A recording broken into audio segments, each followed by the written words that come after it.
Possiamo iniziare e saluto tutti, quindi do inizio a questa seconda giornata della conferenza e direi di passare subito ai lavori della sessione, che è quella dedicata al diritto civile e alla prova delle transazioni contemporanee, questo è il titolo. Per quanto riguarda la conferenza, ne abbiamo parlato già ieri in apertura, quindi non ritorno sul punto se non per sottolineare insomma la ricchezza dei temi che sono di cui si discute nelle varie sessioni, quindi la dimostrazione appunto di grande vitalità e l'apprezzamento che è stato sottolineato ieri da tutti coloro che hanno portato i saluti e hanno introdotto anche i lavori della conferenza. Quindi un ringraziamento, ripeto i ringraziamenti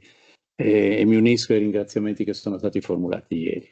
Bene, detto questo, ricordo soltanto che oggi in questa prima sessione ci sono 4 interventi, la dottoressa Clarissa Canziani che sta svolgendo un dottorato presso l'Università dell'Insubria, poi la dottoressa dottoranda per tutti, Michela Falcone dell'Università di Salerno, che è lei, e le nuove sfide presenterà una relazione dal titolo Le nuove sfide del diritto sulle criptoattività. Poi ci sarà la dottoranda Barbara Millillo che si collegherà online perché sta svolgendo un periodo di ricerca all'estero, in particolare presso l'Università di Alicante, e parleremo dopo di lei anche perché è la dottoranda che sto seguendo io, e poi concluderà diciamo la sessione la dottoranda Sara Rovere dell'Università di Udine, informazione e disinformazione online, profili di tutela del consumatore, utente finale di servizi digitali. Bene, avevo presentato la dottoranda Clarissa Canziani, ma mi ero dimenticato di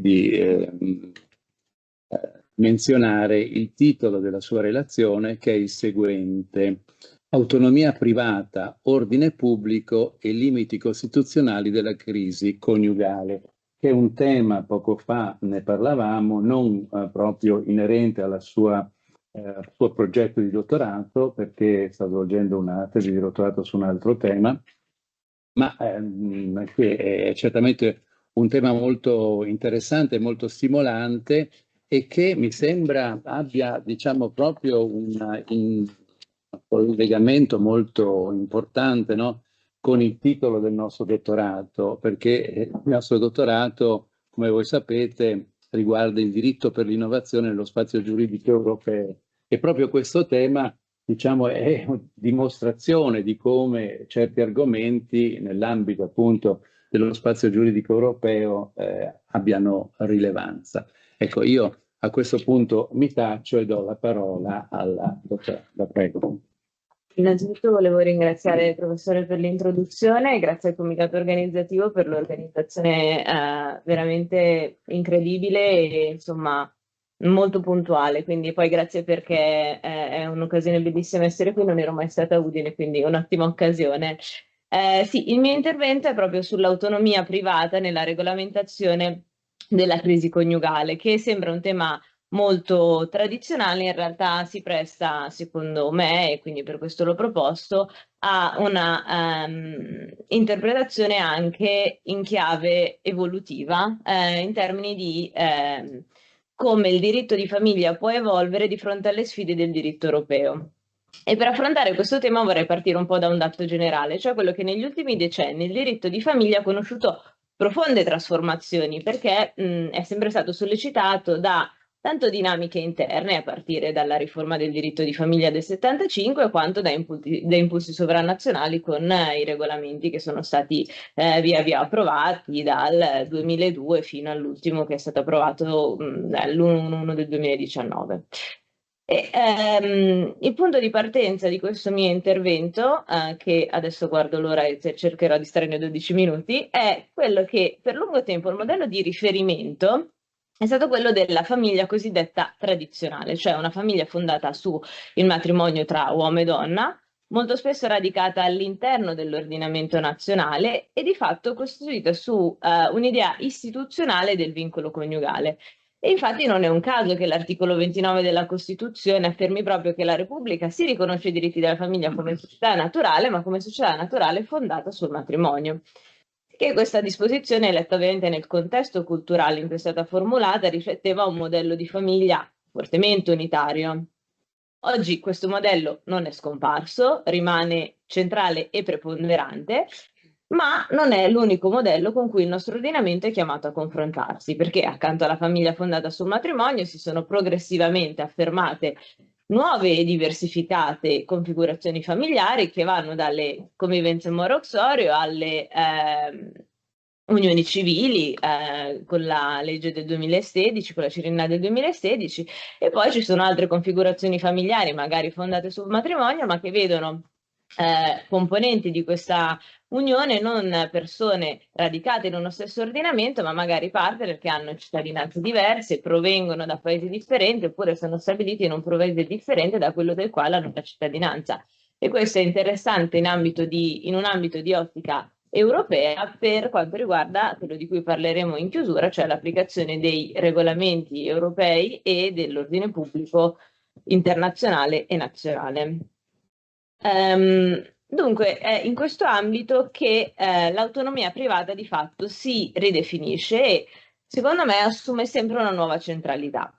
Perché, come abbiamo detto, il settore del diritto di famiglia è stato quello in cui l'autonomia negoziale di fatto incontrava limiti particolarmente intensi, e questo perché i coniugi ovviamente hanno diritti e doveri che sono considerati indisponibili e previsti dalla legge, articolo 160 del Codice Civile.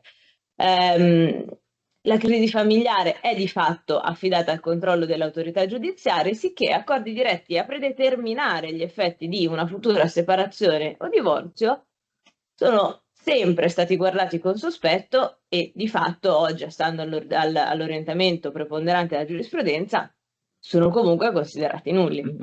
Questo perché, diciamo, nel diritto di famiglia è centrale lo status familiare, che è un concetto che è un po' difficilmente conciliabile con la libertà contrattuale, perché la famiglia viene intesa come, soprattutto originariamente, come comunità necessaria che è portatrice di valori superiori rispetto a quelli dei singoli membri. Un po' poi questa visione viene messa in crisi già nel 1945, quando Santoro Passarelli nel suo saggio L'autonomia privata nel diritto di famiglia segnala un po' un primo mutamento di questa prospettiva, per cui il diritto di famiglia, pur ancorato in un forte sistema istituzionale, comunque può vedere atti relativi alle dinamiche familiari che però possono essere categorizzati come negozi giuridici e quindi rientranti nell'area del diritto privato. Ovviamente l'abbiamo già detto, la svolta si ha alla fine del Novecento con la riforma del diritto di famiglia e poi da quel momento in poi il diritto di famiglia progressivamente si allontana dalla concezione istituzionale per valorizzare e mettere maggiormente al centro la persona e i suoi diritti. Quindi a questo punto io mi sono un po' interrogata sul ruolo di questi patti prematrimoniali, soprattutto perché in un'ottica un po' internazionale, transnazionale, noi sentiamo sempre parlare dei prenuptial agreement, no? Anche magari da film e serie TV. E quindi mi sono chiesta, e da qui anche un po' il mio interesse parallelo un po' al mio principale settore di ricerca, come questi patti possono trovare applicazione nell'ordinamento italiano e se possono trovare applicazione nell'ordinamento italiano. E direi che è necessario fare una distinzione, cioè tra i patti prematrimoniali, cioè quelli che avvengono prima del matrimonio o comunque prima che la crisi sia in atto, e poi i patti che vengono stipulati quando la crisi è già in atto.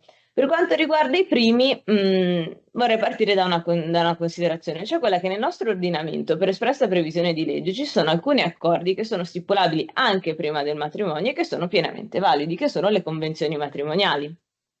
Quindi in questa prospettiva poi il regolamento del 2016, l'1103 e l'1104, relativi ai regimi patrimoniali tra i coniugi, definiscono proprio le convenzioni matrimoniali come qualsiasi accordo tra coniugi o nubendi con i quali essi organizzano il loro regime patrimoniale. E quindi sarebbe scorretto dire che il diritto italiano ignori del tutto la possibilità di regolare già prima del matrimonio alcuni aspetti del rapporto. Infatti,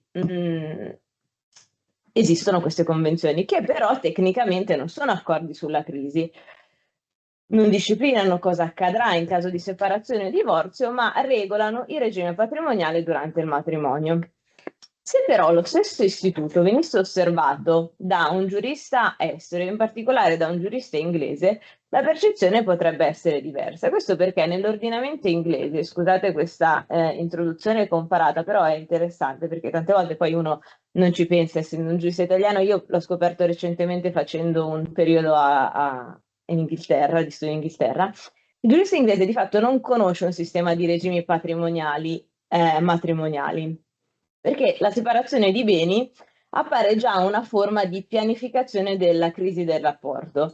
Cioè, di fatto, nel sistema inglese diventa poi tutto matrimonial property, che poi viene separata al momento del divorzio, sicché per loro il nostro sistema di separazione di beni appare proprio una regolamentazione anticipata degli effetti della crisi.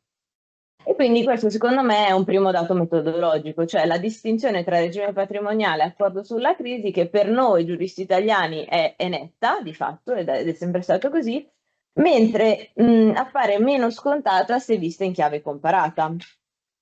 Quindi il vero nodo per il diritto italiano non è tanto attinente alla separazione dei beni, che per noi è un principio sacrosanto, quanto piuttosto a accordi veri e propri con cui i futuri coniugi o i coniugi intendono disciplinare le conseguenze economiche della crisi, e quindi attribuzioni patrimoniali, rinunce o addirittura predeterminazioni relative all'assegno. E tradizionalmente ovviamente questi sono stati sempre considerati nulli, in primo luogo per illiceità della causa, perché è in contrasto col principio di indisponibilità dello Stato, a cui accennavamo prima. Il richiamo è quello all'articolo 160 del Codice Civile, per cui gli sposi non possono derogare a diritti e doveri previsti dal matrimonio, e poi anche per la funzione assistenziale e solidaristica degli obblighi post-coniugali, degli obblighi economici, che di fatto non può essere neutralizzata e non vi si può rinunciare prima ancora che una crisi sorga. E in questo contesto, recentemente, nel 2025, c'è stata questa pronuncia della Corte di Cassazione che ha suscitato un notevolissimo dibattito anche mediatico, perché è stata letta da molti come una definitiva apertura agli accordi prematrimoniali. Ovunque si leggevano questi articoli in cui la Corte di Cassazione sembrava aver avallato gli accordi prematrimoniali, che a mio avviso non è così, e deve invece essere interpretata la pronuncia della Corte con grande cautela. Questo perché la pronuncia, lo ribadisce, si muove nel solco dell'orientamento tradizionale, per cui di fatto è necessario distinguere gli accordi nulli, che sono diretti a regolare il futuro divorzio, da invece accordi che sono sorretti da una causa diversa. E quindi in questa pronuncia si aveva il caso di due coniugi, quindi in questo caso gli interessati erano già sposati, il marito si impegnava in caso di futura separazione, che era ancora tra l'altro lontana nel tempo, a restituire determinate somme alla moglie relative a spese sostenute per la ristrutturazione della casa familiare. E a fronte di ciò la moglie rinunciava a far valere alcune pretese su altri beni mobili e denaro. Quindi a questo punto la Cassazione ha ritenuto valido questo accordo, ma non perché accordo diretto a regolamentare anticipatamente gli effetti della crisi, ma piuttosto come accordo avente una causa relativa alla definizione di rapporti patrimoniali già maturati dei coniugi. Quindi la separazione non è la causa dell'attribuzione patrimoniale, cioè non ti attribuisco i soldi perché mi separo, ma ti attribuisco i soldi a condizione che si verifichi un evento futuro e incerto, e quindi se questo evento futuro e incerto si verifica, allora l'obbligazione restitutoria diventa efficace. E quindi diciamo un po' questa è la distinzione tra causa dell'accordo ed evento condizionale, il vero punto tecnico di questa Cassazione. Emerge però un profilo critico, cioè che è quello che ha rilevato la maggior parte della dottrina che si è espressa sul punto, che è difficile sostenere che, se è vero che c'è un accordo condizionale, questo patto, nel caso di specie affrontato dalla Cassazione, comunque esulasse completamente dalla regolamentazione della crisi. E infatti si è parlato di contratti a causa transattiva familiare, in cui di fatto la separazione e il divorzio non rilevano solo quali eventi futuri e incerti, ma rilevano come fattori di giustificazione degli effetti. E questa lettura mi sembra interessante perché sposta un po' il problema da la causa del contratto a un controllo sul contenuto del contratto, che è ovvio che quando va a disporre di diritti indisponibili rimane e resterà comunque nullo nel nostro ordinamento. E qua vado un po' più veloce, perché sennò poi sforo il mio tempo e non vorrei mai. Diverso invece è il discorso degli accordi che vengono stipulati dai coniugi già durante la crisi, che invece sono stati, diciamo, definitivamente avallati e approvati con una sentenza della Cassazione del 2021 che ha proprio riconosciuto la validità di questi accordi.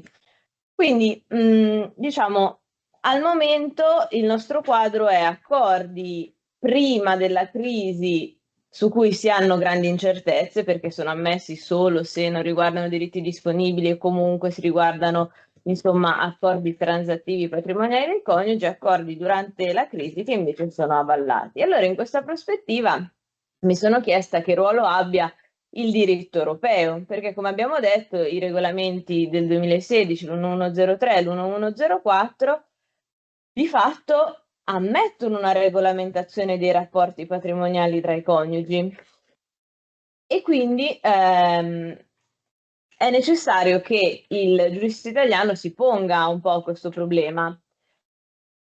La conclusione a cui sono arrivata, che non è una conclusione ma diciamo un inizio di una possibile ricerca, è la seguente, cioè il riferimento a quello che è l'ordine pubblico nazionale, che sono i principi imminenti nel nostro ordinamento, le clausole di applicazione necessaria, l'ordine pubblico internazionale, che invece può essere letto in un'ottica più ampia. In questo senso, quindi, l'ordine pubblico internazionale non coincide sempre con le nostre norme imperative interne, ma riguarda solo i principi fondamentali del nostro ordinamento. Quindi, un accordo che sia validamente stipulato secondo una legge estera e che sia ammesso perché viene ammesso dai nostri regolamenti, che per noi sono nostra legge di diritto privato internazionale, una volta portato in Italia non può e non deve essere necessariamente cassato come nullo perché di fatto vi sarebbe una lesione che io riterrei intollerabile anche del diritto di libertà di movimento delle persone all'interno dell'Unione Europea. Se organizzano i propri diritti patrimoniali nello Stato in cui, diciamo, si trovano nel momento della conclusione dell'accordo in un certo modo e poi venendo in Italia si dovessero trovare a vedere quell'accordo cassato e cassato come nullo. Allora, in questo senso, quindi, una parte della dottrina ha elaborato un principio di ordine pubblico familiare europeo, che non è un nuovo catalogo di regole rigide, quanto piuttosto un parametro di controllo che deve essere fondato su principi comuni, cioè quello della dignità, dell'uguaglianza e dell'autodeterminazione. Un accordo anche concluso all'estero che violasse il principio di uguaglianza, di autodeterminazione, di tutela della parte vulnerabile sarebbe nullo. Ma fuori da questi casi un po' più estremi, in un contesto di un mondo che evolve, è giusto che anche il giurista italiano non si limiti a chiedersi se quel modello di accordo stipulato all'estero sia conforme al modello interno, quanto piuttosto si sia compatibile con i principi fondamentali dell'ordinamento, letti però alla luce del contesto europeo. E io concludo, ho già sforato. Vi ringrazio. Bene, complimenti per l'intervento perché mi sembra che affronti un tema, diciamo, che intercetta un problema tra il rapporto tra l'autonomia privata e appunto l'indisponibilità degli status a cui faceva riferimento proprio in chiusura. Ecco, dalla sintesi che mi aveva mandato, anche alcuni passaggi sono stati, ahimè, tagliati per necessità di rispettare i limiti di tempo, ahimè, molto rigorosi. Però effettivamente gli aspetti che sono stati messi in luce che mi sembra poter ricondurre a tre punti, cioè per quanto riguarda il primo spunto, quello ricollegabile all'ordinanza della Cassazione del 2025, ossia quell'apertura che c'è stata da parte della Cassazione di considerare legittimi questi accordi ricorrendo al concetto appunto di una causa diversa dall'accordo prematrimoniale. Ecco, lì forse appunto questo spunto potrà essere valorizzato e pone dei problemi, diciamo, di carattere dogmatico non di poco conto, perché chiaramente un allargamento, un ampliamento di questa lettura scardinerebbe, diciamo, tutti i vincoli che sono stati ricordati. Ecco, un punto poi davvero molto interessante è quella della frizione che questi accordi incontrano con l'ordine pubblico e l'accenno al concetto di ordine pubblico familiare mi sembra molto, molto interessante. Ecco, secondo me anche il fatto, ordine pubblico che viene inteso anche come espressione, per questo diciamo si ricorre a questo limite, come limite per la tutela in un certo senso della parte debole nell'ambito del rapporto di coniugio, il rapporto familiare. Ecco, però anche in questo caso forse qualche spunto potrebbe essere suggerito dall'evoluzione che c'è stata con riguardo alla quantificazione dell'assegno familiare. Allora, se l'accordo prematrimoniale o anche è in funzione non già appunto non deve l'idea che non vada più parametrata al tenore di vita, ma assolva appunto l'assegno una funzione compensativa e assistenziale. Ecco, allora se l'elemento dell'autonomia patrimoniale privata, dell'autonomia privata, possa essere valorizzato come non già come strumento anticipato di rinuncia alle tutele, ma come una regolamentazione consapevole dei rapporti familiari, dei rapporti che possono nascere dalla crisi del rapporto familiare. E l'ultimo spunto, anche mi è sembrato interessante, è quello di andare a indagare sotto il profilo comparatistico, no? Perché non solo le pellicole cinematografiche, ma certe notizie della stampa molto spesso riportano, soprattutto con riferimento a persone, diciamo, di una certa notorietà, come queste persone regolino, no? in sistemi diversi dal nostro, soprattutto quelli di common law, queste problematiche. Ecco, quindi quello spunto è interessante, tra l'altro ci sono indagini, come saprà certamente anche nel nostro sistema, che risalgono già ad alcuni anni fa su questi aspetti. Mi riferisco in particolare al lavoro di Oberto, no? Che sicuramente lei avrà consultato. Ecco, quell'indagine lì mi sembra molto proficua, che vada a coltivare, tenendo conto naturalmente, come sempre si fa nelle indagini di carattere comparatistico, delle diverse circostanze, delle diverse tradizioni giuridiche. Quindi, diciamo, complimenti, anche se questa non costituisce il suo filone principale di ricerca, mi sembra che sia stato sviluppato in maniera molto, molto attenta e molto proficua. Grazie. Bene. Allora, passando alla successiva dottoranda, adesso c'è il turno di Michela Falcone, Università di Salerno, e il tema da lei affrontato è il seguente: le nuove sfide del diritto, le criptoattività. Bene, le do il microfono, non so se preferisce tenere o utilizzare soltanto. Buongiorno a tutti e voglio ringraziare il professore e il comitato organizzativo. Il tema del mio intervento è le nuove sfide del diritto e le criptoattività. Nell'ultimo decennio il fenomeno delle criptoattività e delle criptovalute ha assunto una rilevanza sempre più crescente nel contesto economico e finanziario globale. Abbiamo quindi un fenomeno nuovo che non è oggetto di una regolamentazione specifica e va quindi precisato ad onta di qualsivoglia equivoco. Innanzitutto è opportuno chiarire il concetto di criptovaluta. Abbiamo una legislazione antiriciclaggio che ha recepito una direttiva comunitaria del 2018 e ha definito le criptovalute come delle rappresentazioni digitali di valori o diritti. Si comincia a discettare di criptovaluta nel lontano ormai possiamo dire 2008 con la crisi delle istituzioni finanziarie americane e un giapponese, sicuramente sarà uno pseudonimo, Satoshi Nakamoto, utilizza per la prima volta il termine Bitcoin, facendo riferimento alla necessità all'indomani di questa crisi di una moneta digitale.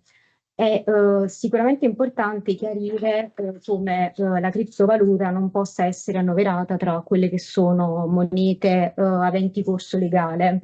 Siamo nell'ambito di monete pattizie, frutto dell'autonomia contrattuale, che aderendo ad una lettura estensiva dell'articolo 810 del Codice Civile sono dei beni materiali dall'anima puramente digitale che sono caratterizzati da eterogeneità. Ecco perché il titolo dell'intervento è anche criptoattività e non criptovalute, diciamo. E queste criptovalute vengono trasferite e negoziate e poi successivamente archiviate attraverso gli strumenti del blockchain, della catena di blocchi. Quindi abbiamo un giurista che si trova al cospetto di un qualcosa di estremamente nuovo, perché le criptovalute comunque si collocano nel metaverso, che qualche autore ha sapientemente definito come una sorta di second life. E quindi abbiamo delle sfide per il giurista contemporaneo che alla fine si muove in un contesto nuovo, ma soprattutto è egli stesso chiamato a percorrere dei territori che non sono stati ancora tracciati dalla cartografia ufficiale. E diciamo anche io non mi occupo di criptoattività e di criptovalute nel mio progetto di ricerca, però è un tema che mi ha molto interessato nell'ultimo periodo, soprattutto perché mi sono chiesta come sia possibile un adempimento, per esempio, di obbligazioni che hanno ad oggetto le criptovalute e se sia possibile in ambito societario effettuare per società di persone o società di capitale dei conferimenti sotto forma di criptovalute. La risposta al primo quesito è sicuramente più agevole, anche perché il legislatore storico con l'articolo 1278 del Codice Civile ha fatto riferimento a una norma che consente di adempiere obbligazioni che hanno ad oggetto monete che non solo non hanno più corso legale, ma anche monete estere e soprattutto nel novero dell'articolo 1278 del Codice Civile è comunque possibile fare riferimento anche a monete di natura contrattuale, come nel caso di specie appunto le criptovalute, perché poi le criptovalute non sono né unità di conto né riserve di valore e nemmeno mezzi di pagamento. Però il primo dato è che non si tratta comunque di un'obbligazione pecuniaria, siamo nell'ambito delle obbligazioni che appunto hanno ad oggetto beni digitali fungibili. Però proprio questa associazione al bene consente appunto di scambiare la criptovaluta, considerata tra virgolette come un bene immateriale, con altrettanti beni. È diciamo più difficile fornire una risposta adeguata al secondo quesito, e cioè sul se le società di persone o le società di capitali possano effettuare questi conferimenti in criptovaluta o in sede di costituzione di società o in sede di aumento del capitale. E sul punto abbiamo delle posizioni che sono diametralmente opposte tra la dottrina e la giurisprudenza. la giurisprudenza assume un atteggiamento, potremmo dire, granitico e non ammette questa possibilità, evidenziando come la criptovaluta sia caratterizzata da volatilità e soprattutto non vi sono adeguate sedi di scambio, anche perché poi le criptovalute non sono emesse da un'autorità statuale dotata appunto del necessario sigillo statuale, ma sono emesse da piattaforme web, quindi frutto essenzialmente dell'attività privata. Anche se comunque si riscontrano dei casi in cui ci sono state delle società, in particolar modo delle società a responsabilità limitata, che hanno effettuato dei conferimenti in criptovaluta in sede di costituzione di società. La dottrina forse ha un atteggiamento più morbido, un atteggiamento diverso. Non esclude a priori la possibilità per le società di effettuare questi conferimenti e segue una strada diversa, un percorso logico più articolato. La dottrina infatti sostiene che sia comunque non necessario qualificare esattamente la criptovaluta, ma ritiene che sia necessario attribuire un valore alla criptovaluta e poi a seconda del modello societario di riferimento applicare la disciplina. E proprio la natura della criptovaluta come moneta fattizia ha portato la dottrina a ritenere che sia più confacente applicare la disciplina non dei conferimenti in denaro, ma dei conferimenti dei beni in natura. Quindi noi alla fine abbiamo un mondo nuovo, un mondo che effettivamente si caratterizza per questa commistione tra ciò che è reale e ciò che è digitale. Però la sfida forse per il giurista è quello di leggere questi istituti che sono moderni in chiave sicuramente moderna, senza però dimenticare un po' quelli che sono gli istituti tradizionali, perché alla fine, come dice Carlo Levi, una frase emblematica sul punto, il futuro ha un cuore antico, proprio perché abbiamo la necessità di un giurista che è alla fine, diciamo, tentato dal ricondurre il tutto a fenomeni che possono essere definiti tradizionali, ma alla fine non sono per nulla tradizionali. Quindi abbiamo questo giurista che si muove in un mondo che potremmo definire nebuloso, però forse lui deve assumere un atteggiamento particolare facendo proprio quelle che sono le virtù dianoetiche aristoteliche, quindi la tecnica da un lato, quindi il saper fare, ma soprattutto è importante la phronesis, quindi l'agire bene, cioè ciò che è bene per l'uomo in situazioni concrete con un'attenzione vivantiana alle cose. Grazie.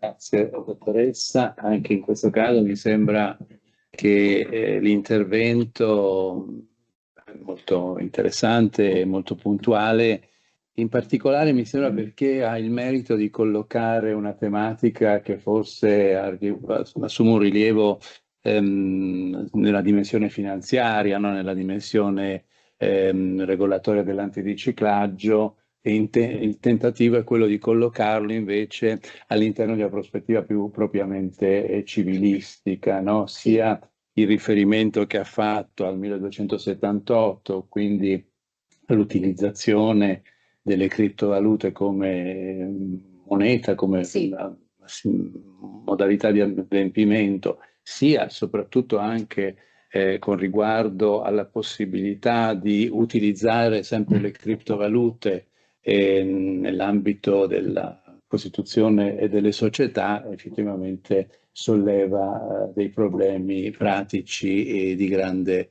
rilevanza. Ecco, forse un tema, no, e poi mi sembra un tema che sia di grande attualità perché, come ha fatto riferimento anche nel suo intervento, c'è questo regolamento europeo, no, sull'attività dei mercati delle criptovalute, il regolamento 1114 del 2023, che sono allo studio, mi sembra, non credo che siano stati ancora emanati, dei decreti legislativi di attuazione, sono allo studio da parte della Banca d'Italia, dei decreti legislativi di attuazione, e evidentemente qua occorrerà proprio affrontare direttamente questo tema con riguardo forse anche ad altre prospettive rispetto a quelle che sono state ben individuate nell'intervento che è stato appena fatto. Quindi grazie per questo contributo. Grazie. Bene, adesso dovrebbe essere il momento della dottoressa Barbara Millillo, che dovrebbe essere in collegamento. Sì, io vi sento, buongiorno. Lei ci sente benissimo. Non la vediamo, ma immagino che lei ci vede invece. Sì, sì, sì. Cambiamo lo schermo, la facciamo vedere anche in sala. Come va? Tutto bene. La dottoressa Millillo si trova presso l'Università di Alicante per un periodo di studio. Conosco bene questa, essendo io il suo tutor, diciamo, quindi ecco, adesso la vediamo. Quindi da quando è lì? Già da un mese circa? Ormai sì, è un mese. Spero non ci siano problemi di connessione solo. Ecco, quindi faccia pubblicità anche per gli altri dottorandi, mi riferisco sempre a quelli del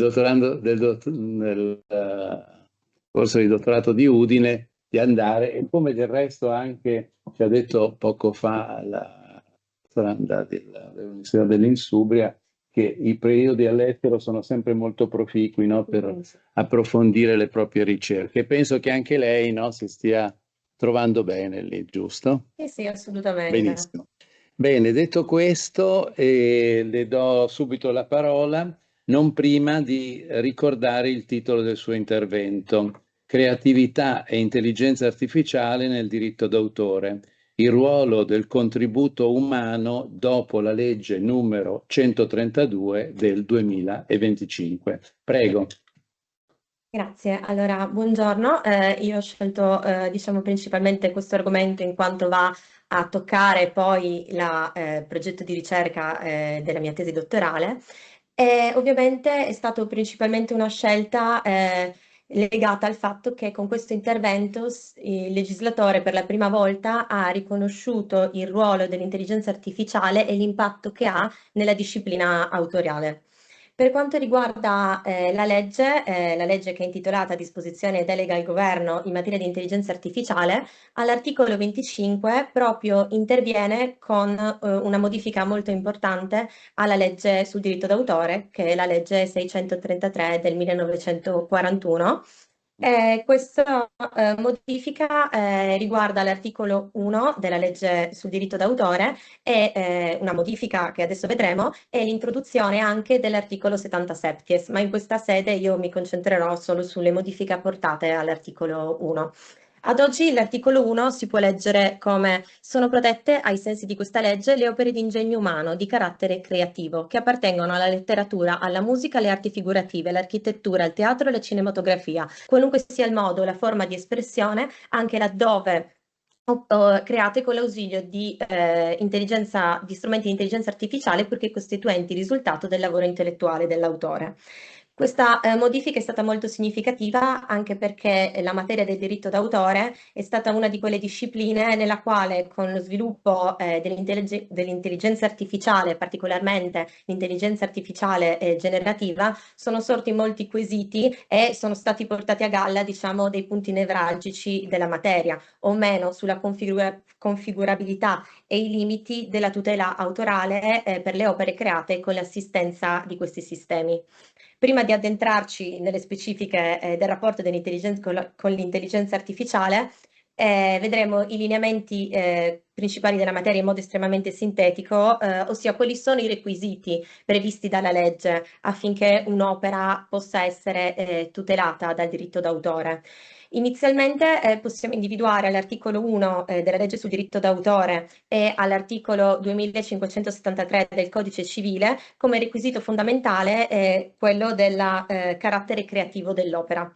Il carattere creativo dell'opera è una nozione in realtà che non è stata definita dal legislatore e su questa lacuna è intervenuta una giurisprudenza ormai consolidata che ha individuato come creatività quella personale individuale espressione di un'oggettività appartenente alle categorie elencate all'articolo 1 della legge. Di modo che affinché un'opera di ingegno riceva una protezione a detta di detta legge, è sufficiente la sussistenza di un atto creativo, seppur minimo, suscettibile di estrinsecazione nel mondo esteriore, con la conseguenza che la creatività non può essere esclusa soltanto perché un'opera consista in idee o nozioni semplici. In una prospettiva così delineata dalla giurisprudenza si può vedere come l'oggetto della protezione della legge sul diritto d'autore non è l'idea in sé, ma è la sua forma espressiva, ossia come viene manifestata quest'idea, e quest'idea deve avere anche la possibilità di manifestare la personalità dell'autore, come viene richiesto. Inoltre, un ulteriore requisito, seppur non espressamente previsto dalla legge, è quello dell'originalità, che in maniera molto semplice si tratta della distinzione di un'opera rispetto al patrimonio creativo preesistente. Per quanto riguarda questa impostazione, ancora si può notare come è fortemente accentrata nel rapporto tra la persona fisica e la dimensione personalistica dell'impostazione, in quanto vi sono ovviamente ad oggi significative tensioni nella materia, dato questo stretto nesso tra l'idea che deve essere tra l'idea di un soggetto umano e la sua manifestazione, che deve essere ovviamente manifestazione della sua personalità in quanto oggetto della tutela del diritto autorale. Una volta riconosciuta la titolarità del diritto d'autore, si determina in capo all'autore, sempre in maniera molto sintetica, una serie di prerogative che vengono suddivise in diritti morali e diritti di utilizzazione economica dell'opera. Per mera completezza espositiva mi riferisco ai diritti morali come quei diritti che vanno dall'articolo 20 all'articolo 24 della legge sul diritto d'autore, e si tratta di diritti che assolvono la funzione di tutelare l'identità personale e creativa dell'autore, trovando fondamento nell'esigenza di proteggere lo sforzo intellettuale dell'autore sotteso alla creazione dell'opera. Si tratta di diritti che sono imprescrittibili, irrinunciabili e inalienabili, quindi sono propri dell'autore in quanto tale. La centralità di questi diritti morali non si limita a garantire una protezione giuridica, ma, come si può vedere, riflette una vera e propria impostazione valoriale dell'ordinamento, nel riconoscere una forte tutela a quella che è la manifestazione dell'identità personale dell'autore. Diversamente, i diritti di sfruttamento economico si tratta di diritti che spettano originariamente all'autore e possono essere però trasferiti inter vivos mortis causa a titolo gratuito o a titolo oneroso ad ulteriori soggetti. Dalla titolarità di questi diritti deriva la possibilità o meno di sfruttare economicamente un'opera. Sono diritti che si articolano in una serie di facoltà di carattere patrimoniale e che sono orientate a tutelare gli interessi dell'autore, a evitare che avvenga uno sfruttamento della propria opera senza una propria autorizzazione. Un tale impianto, come si può vedere, ovviamente, risulta fortemente messo in discussione dall'emergere e dalla soprattutto grande diffusione dei sistemi di intelligenza artificiale generativa, che ormai sono capaci di realizzare delle opere quasi non distinguibili da quelle che sono opere create dall'essere umano. Si tratta di una questione particolarmente delicata, le cui ricadute non si esauriscono sul piano teorico di riconoscere o meno la possibilità che una macchina abbia la capacità creativa, ma anche sulla possibilità di attribuire o meno diritti di sfruttamento economico su tali opere, anche perché la dottrina si è domandata se tali opere potessero o meno ricadere nel cosiddetto pubblico dominio, ossia se potessero cadere in quel dominio nella quale non vi sono necessità di autorizzazioni per lo sfruttamento di un'opera. Questa via non è stata ritenuta percorribile principalmente perché sarebbe andata a incidere sulla possibilità di favorire o meno degli investimenti nel settore, e trattandosi di dinamiche di mercato si è ritenuto che non fosse un'opzione percorribile. E in questo senso la scelta regolatoria quindi assume un ruolo decisivo nel determinare i confini della protezione giuridica. Proprio tali profili sono stati oggetto dell'intervento della legge 132, la quale, attraverso le modifiche apportate all'articolo 1, ha inteso fornire una prima risposta normativa alle tensioni generate dall'ingresso dell'intelligenza artificiale nel dominio della produzione creativa.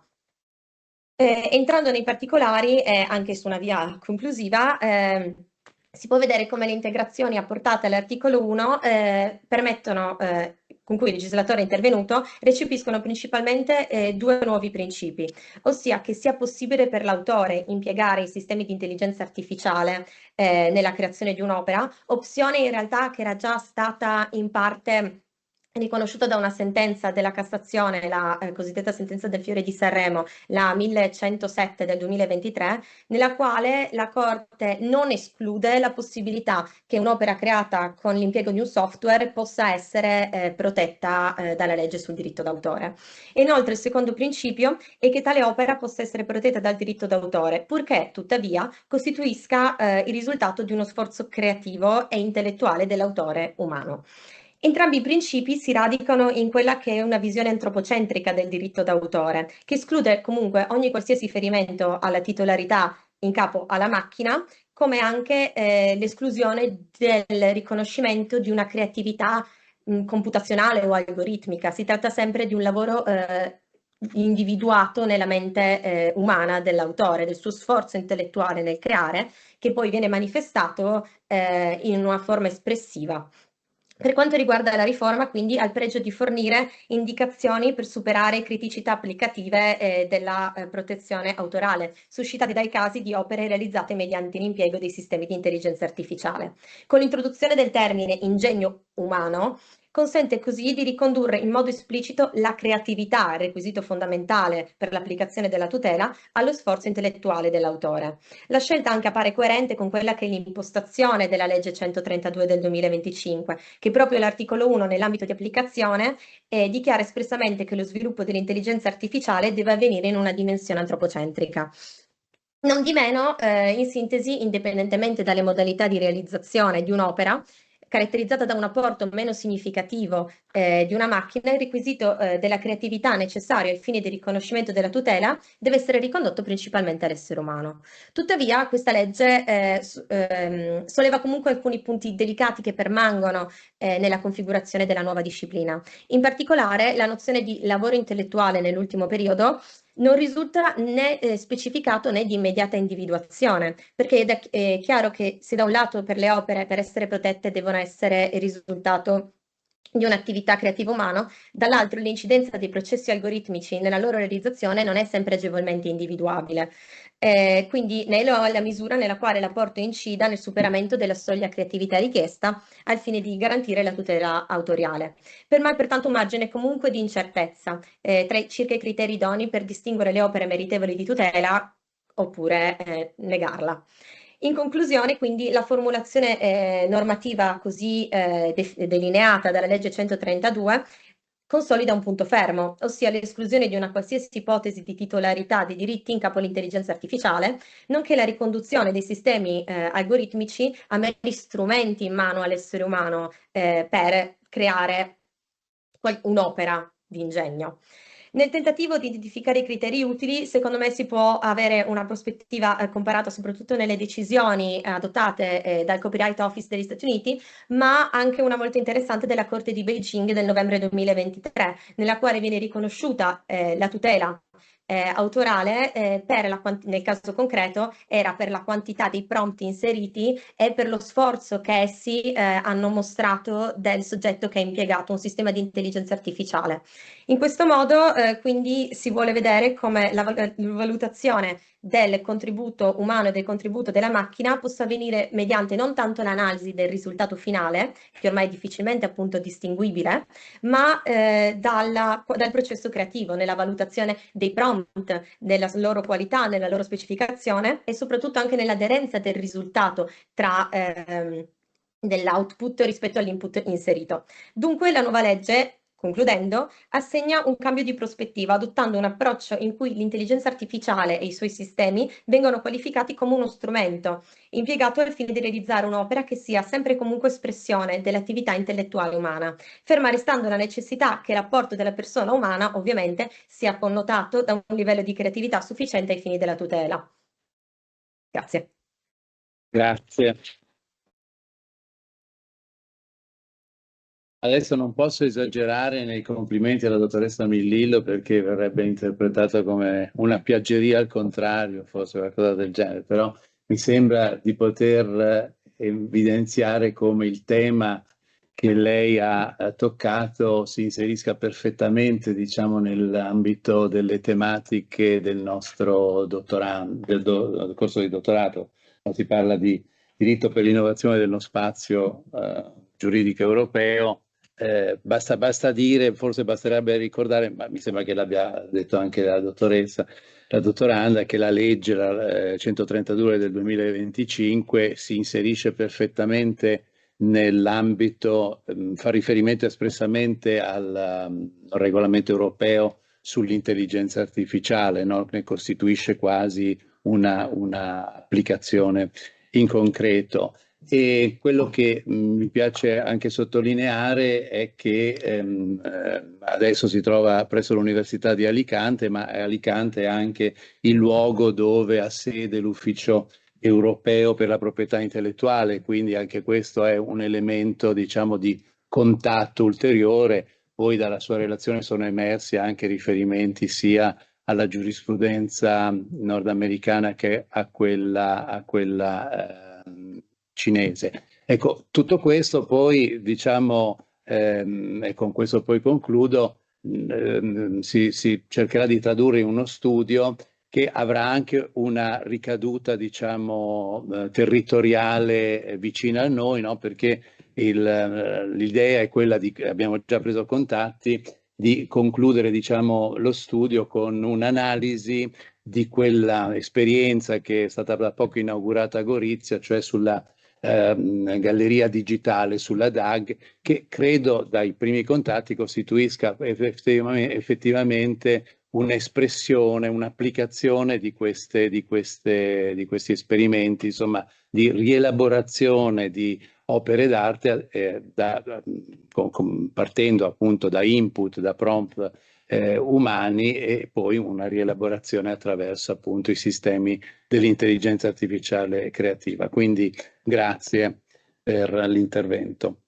Bene, adesso passiamo all'ultimo intervento, la dottoranda Sara Rovere dell'Università di Udine, e ricordo il titolo del suo intervento: Informazione e disinformazione online, profili di tutela del consumatore utente finale di servizi digitali. Quindi rimaniamo un po' nell'ambito dell'attività digitale, ma certamente con un profilo diverso. Prego. Buongiorno a tutti. Ha il microfono, le do? Sì, forse per la registrazione, no? Non tocchiamo, vero? Non tocchiamo qui. Ok. No. Allora, buongiorno a tutti, anche io ringrazio il comitato di organizzazione di questa conferenza e il professor Venchiarutti che ci sta moderando. Allora, io vorrei iniziare il mio intervento con una citazione. In una società moderna caratterizzata da uno sviluppo economico internazionalizzato e da un profondo divario sul piano dell'efficacia della ricerca scientifica e tecnologica, condizionata sempre più da sistemi telematici, dai mass media, anch'essi tendenti a coprire il massimo degli spazi possibili, fondata per di più sulla persuasione che conoscere è potere, l'informare e l'essere informati rappresentano una necessità strutturale dell'intero sistema. Queste sono le parole con cui Pietro Perlingeri nel 1989 introduceva il suo contributo dal titolo L'informazione come bene giuridico, e sono parole che a distanza di qualche decennio mi sembrano ancora di grande attualità. Nel contesto contemporaneo, infatti, l'informazione costituisce non soltanto una risorsa essenziale per il funzionamento della vita democratica, ma anche per lo sviluppo della persona e per la sua partecipazione consapevole ai rapporti sociali ed economici.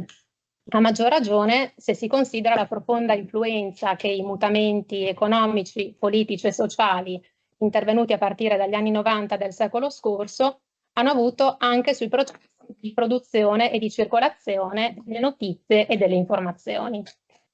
Nel corso del tempo si è infatti affermato un nuovo modello di circolazione delle informazioni, potenzialmente provenienti da e accessibili a chiunque, che si realizza per il tramite dei cosiddetti intermediari della rete, una categoria ampia ed eterogenea all'interno della quale particolare importanza hanno assunto le piattaforme online, che fungono al tempo stesso da veicolo dell'informazione nello spazio digitale e da fornitori appunto di servizi di intermediazione online. Proprio in relazione a questa espressione occorre evidenziare come dal quadro normativo europeo emergano due definizioni parzialmente diverse. Infatti, mentre il regolamento UE del 2019, numero 1150, definisce questi servizi come servizi della società dell'informazione di cui gli operatori commerciali si servono per offrire a loro volta beni o servizi ai consumatori, utenti finali, il regolamento sui servizi digitali 2065 del 2022, riprendendo una classificazione già elaborata, già introdotta dalla precedente direttiva sul commercio elettronico del 2000, propone una tripartizione tra servizio di semplice trasporto, servizio di memorizzazione temporanea e servizio di memorizzazione definitiva, ciascuno dei quali comporta un diverso grado di controllo sulle informazioni da parte degli intermediari e quindi un diverso regime di responsabilità dei fornitori di questi servizi per gli illeciti commessi in rete dagli utenti. Inoltre evidenzio che appunto questo regolamento sui servizi digitali è stato il primo a fornire una definizione di piattaforma online come servizio di memorizzazione di informazioni che su richiesta di un destinatario memorizza e diffonde informazioni al pubblico. Inoltre la centralità delle piattaforme emerge anche in relazione alla figura dei cosiddetti prosumer, espressione che si riferisce appunto agli utenti delle piattaforme e che vuole sintetizzare la loro duplice veste da un lato di utenti e consumatori di servizi e dall'altro creatori di contenuti che vengono appunto caricati. Quindi se da un lato risulta evidente come la rete offra a chiunque la possibilità di manifestare liberamente il proprio pensiero, dall'altro occorre anche porre l'attenzione sul rischio di disinformazione che ne deriva in mancanza di un'adeguata regolamentazione. In questo contesto risulta quindi centrale il tema della tutela del consumatore utente finale di servizi digitali, tema che appunto deve essere affrontato considerando il ruolo assunto dagli intermediari nel contrasto al fenomeno della disinformazione online e alla luce del nuovo modello di responsabilità introdotto dal regolamento sui servizi digitali per gli illeciti commessi in rete dagli utenti. In proposito, sottolineo solo a titolo così informativo come benché questo regolamento non prevede espressamente obblighi generali di sorveglianza o di accertamento attivo dei fatti in capo ai fornitori di servizi appunto di memorizzazione di informazioni, vi sono comunque diverse disposizioni normative volte a favorire il contrasto alla disinformazione. A titolo esemplificativo ricordo la possibilità per gli stessi intermediari di promuovere di loro iniziativa indagini volte ad accertare eventuali fatti illeciti commessi in rete dagli utenti, ma anche la predisposizione di un meccanismo di notice and take down che consente a chiunque di segnalare agli intermediari la presenza di informazioni ritenute illecite o ancora allo stesso potere e dovere delle piattaforme di rimuovere i contenuti illegali e di sospendere l'utente dal servizio. Per poter effettuare questa analisi, quindi un'analisi sul fenomeno della disinformazione online e sugli strumenti di tutela del consumatore utente finale dei servizi digitali, occorre però preliminarmente effettuare una ricostruzione del concetto stesso di informazione, delle sue principali declinazioni e anche delle forme di tutela che sono state progressivamente elaborate dalla dottrina e dalla giurisprudenza. Anzitutto si può osservare che i molteplici significati assunti dal termine informazione possono essere ricondotti in prima battuta a una dimensione attiva nella quale rientra il diritto ad informare e ad una dimensione passiva nella quale sono ricondotti il diritto ad informarsi e il diritto ad essere informati. Peraltro questa duplice dimensione dell'informazione emerge anche a livello sovranazionale, tanto nella Dichiarazione universale dei diritti dell'uomo, l'articolo 19, quanto nella Convenzione europea dei diritti dell'uomo, all'articolo 10, paragrafo 1. Quindi, con riguardo al versante attivo, la dottrina ha tradizionalmente ricondotto il diritto ad informare a quella che è la libertà di manifestazione del pensiero garantita dall'articolo 21 della Costituzione, il cui esercizio però è sempre stato oggetto di bilanciamento con l'esigenza di tutelare i diritti della personalità. Per quanto riguarda invece la dimensione passiva dell'informazione, era possibile distinguere almeno su un piano concettuale tra diversi profili. Quindi la generica pretesa ad acquisire le notizie diffuse dai mezzi di comunicazione, che veniva ricondotta al diritto ad informarsi, la pretesa a ricevere notizie determinate, che veniva invece ricondotta al diritto ad essere informati, sul cui riconoscimento come autonomo diritto soggettivo in dottrina si è sempre discusso, in relazione alla possibilità di riconoscere appunto al destinatario dell'informazione una tutela diretta o soltanto indiretta, quale riflesso della libertà di informare. E infine, sempre nella dimensione passiva, veniva ricondotta anche la pretesa ad acquisire le notizie non coperte da segreto, riferibile essenzialmente all'attività di indagine. Quanto poi alla natura giuridica dell'informazione, se nella sua connotazione tipicamente codicistica essa veniva prevalentemente considerata come il diritto ad essere informato nell'ambito di rapporti determinati, nel corso del tempo l'informazione ha cominciato ad assumere sempre più rilievo autonomo, ponendosi anche la questione della sua configurabilità come bene giuridico. Infatti, se secondo una prima impostazione l'informazione non può essere qualificata come bene giuridico in senso proprio, poiché difetterebbe del requisito dell'esclusività, che tradizionalmente è associato al concetto di bene, e di conseguenza ne risulterebbe una tutela solo indiretta della stessa, che verrebbe accordata in funzione della protezione di altri interessi, quali ad esempio la riservatezza. Secondo un diverso orientamento, l'informazione può essere qualificata come bene giuridico non in assoluto, ma laddove risulti idonea a soddisfare un'utilità socialmente apprezzabile e giuridicamente meritevole in relazione agli altri interessi coinvolti. Da ultimo, si può evidenziare come nella riflessione civilistica l'informazione può essere considerata in tre diverse accezioni. Quella cosiddetta funzionalistica come attività di comunicazione al pubblico, quella cosiddetta specialistica come obbligo di informazione posto a carico di determinati soggetti nei rapporti intersoggettivi e infine nella sua accezione cosiddetta contenutistica come dato messaggio suscettibile di comunicazione e circolazione economica. Ed è proprio quest'ultima dimensione dell'informazione ad assumere particolare rilevanza nel contesto digitale, soprattutto in relazione appunto alla tutela del destinatario. Infatti, se rispetto al riconoscimento di un interesse individuale o collettivo ad essere informati non sembrano sussistere dubbi, la configurabilità di un vero e proprio diritto soggettivo ad un'informazione che sia corretta, completa e veritiera risulta più controversa. Infatti, se consideriamo che i mezzi di comunicazione di massa nella loro attività di trasmissione di informazioni non si limitano alla stessa, ma inevitabilmente incidono in maniera più o meno significativa sul loro contenuto, ecco, risulta evidente come la mera libertà di diffondere e ricevere informazioni che effettivamente gli intermediari della rete oggi offrono a chiunque, non è di per sé idonea a garantire la loro correttezza e veridicità. Così ho concluso, vi ringrazio per l'attenzione.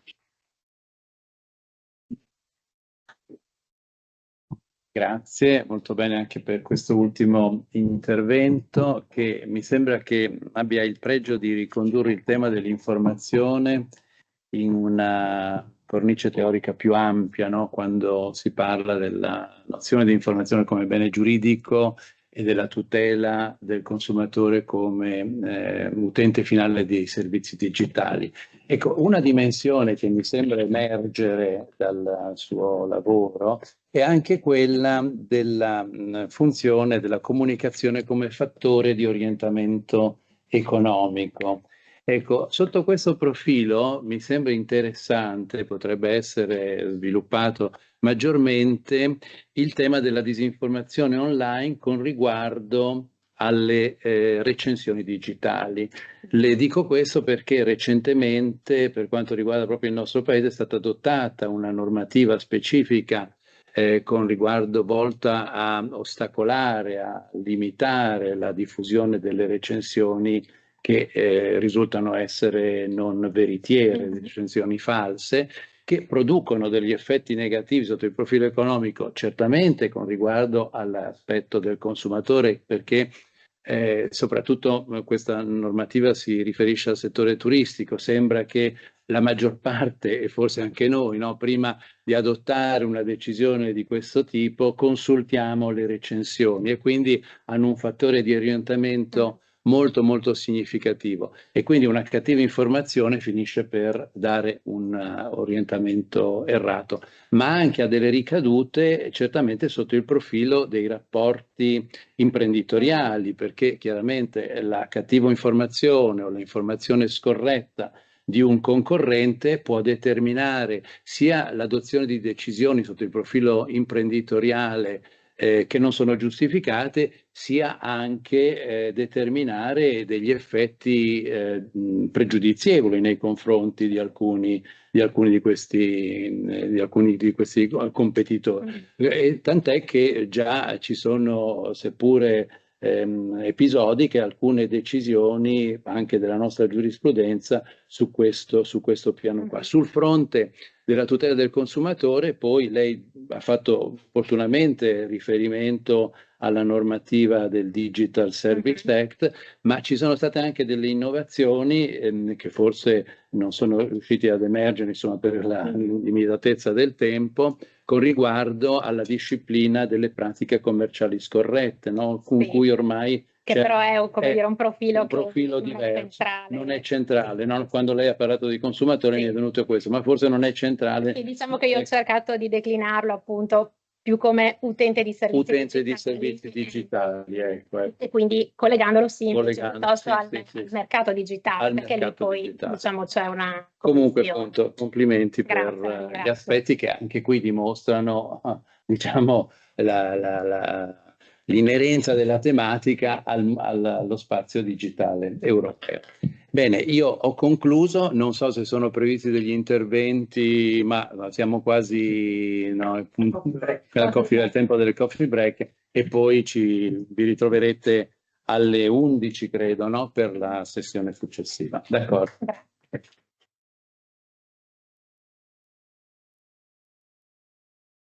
Allora, la dottoressa adesso inizia questa sessione dedicata alla procedura civile, e la dottoressa Cappuccio esporrà il suo lavoro sulla consulenza tecnica preventiva conciliativa, che è prevista all'articolo 696 bis C, in materia di Green Public Procurement, materia di appalti verdi. E è un tema a cavallo fra il diritto processuale civile e il diritto processuale amministrativo, e pende un pochino più verso quest'ultimo lato. E comunque la dottoressa Cappuccio ha fatto uno sforzo interpretativo volto a dimostrare la compatibilità di questo istituto nel contenzioso amministrativo, tenendo conto da un lato della giurisdizione amministrativa esclusiva, con riferimento però solo ad una fase, materia di appalti, dopo illustrerà e spiegherà la dottoressa Cappuccio, dall'altro con la necessità di coordinare questo istituto con il collegio consultivo tecnico, cercando di delimitare i rapporti, il rispettivo ambito di applicazione e l'utilità di questo istituto. Prego, dottoressa. Allora, chiedo innanzitutto se mi sentite senza microfono oppure se occorre... Meglio con. Ok, allora. La ringrazio. Buongiorno a tutti, grazie di questa introduzione e grazie per la splendida... Forse spenta. Buongiorno a tutti. Grazie dell'introduzione e grazie di questa splendida organizzazione dei lavori. Come anticipato, il tema è quello degli appalti pubblici verdi, degli appalti della pubblica amministrazione, e è uno degli strumenti attraverso i quali il legislatore fissa obiettivi di sostenibilità ambientale. Questo perché, per espressa previsione contenuta all'interno del codice dei contratti pubblici, la pubblica amministrazione è tenuta ad inserire all'interno della documentazione di gara sia specifiche tecniche che clausole contrattuali conformi ai cosiddetti criteri ambientali minimi.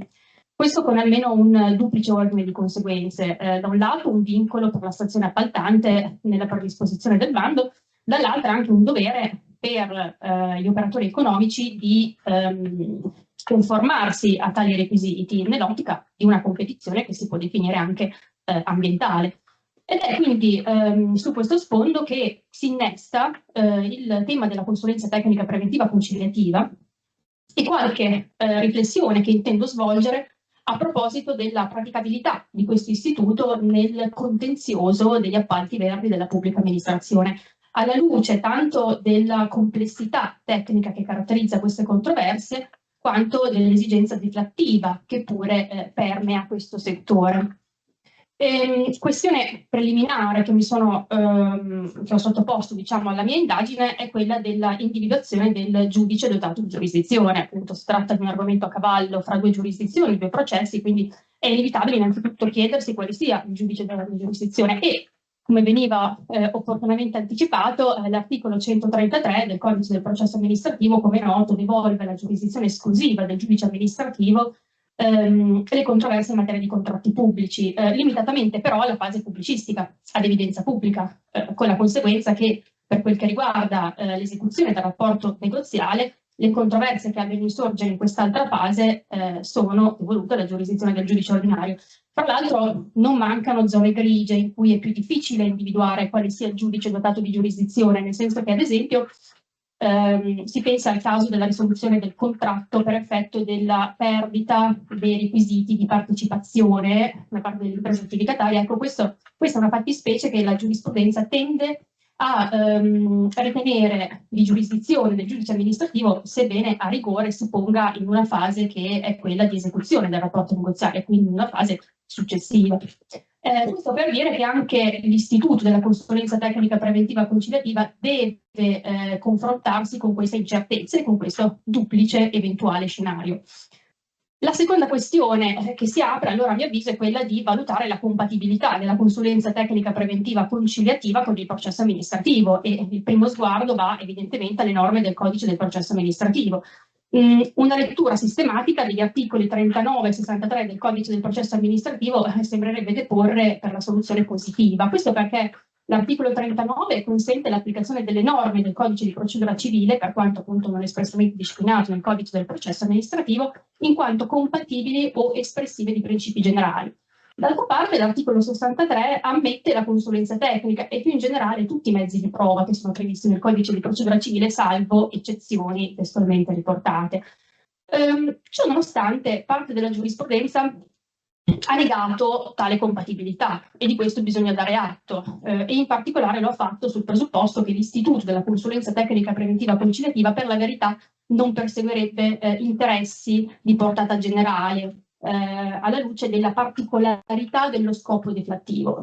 Si tratta di un'impostazione a mio avviso poco convincente, soprattutto se si considera che anche il codice dei contratti pubblici dedica ampio spazio agli strumenti alternativi di risoluzione della lite con evidenti esigenze di deflazione del contenzioso. Trovo allora più persuasiva la tesi di quella giurisprudenza che valorizza la particella disgiuntiva contenuta nell'articolo 39, che fa riferimento o alla compatibilità o alla possibilità che gli istituti del processo civile siano espressione di principi generali. E allora sarebbe sufficiente un giudizio di compatibilità che ci è dato dall'articolo appunto 63 del codice del processo amministrativo.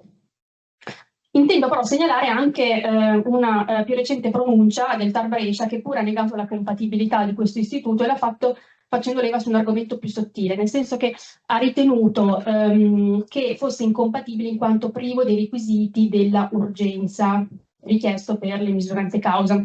È una pronuncia che a prima vista sembra riproporre una concezione antica, ormai superata, che ancora i procedimenti di istruzione preventiva alla sussistenza dei presupposti cautelari. E per la verità ritiene che il principale ostacolo all'ingresso in un procedimento di istruzione preventiva che non sia però subordinato alla sussistenza dei presupposti cautelari sia dato dall'articolo 61, che comunque non può essere ignorato, del codice del processo amministrativo, che prevede che dette misure debbono comunque essere subordinate al rispetto del peculiare schema che il 63 prevede per tali misure, cioè lo schema delle misure ante causa subordinate alla sussistenza di una eccezionale gravità e urgenza, requisito notoriamente estraneo al 696 bis.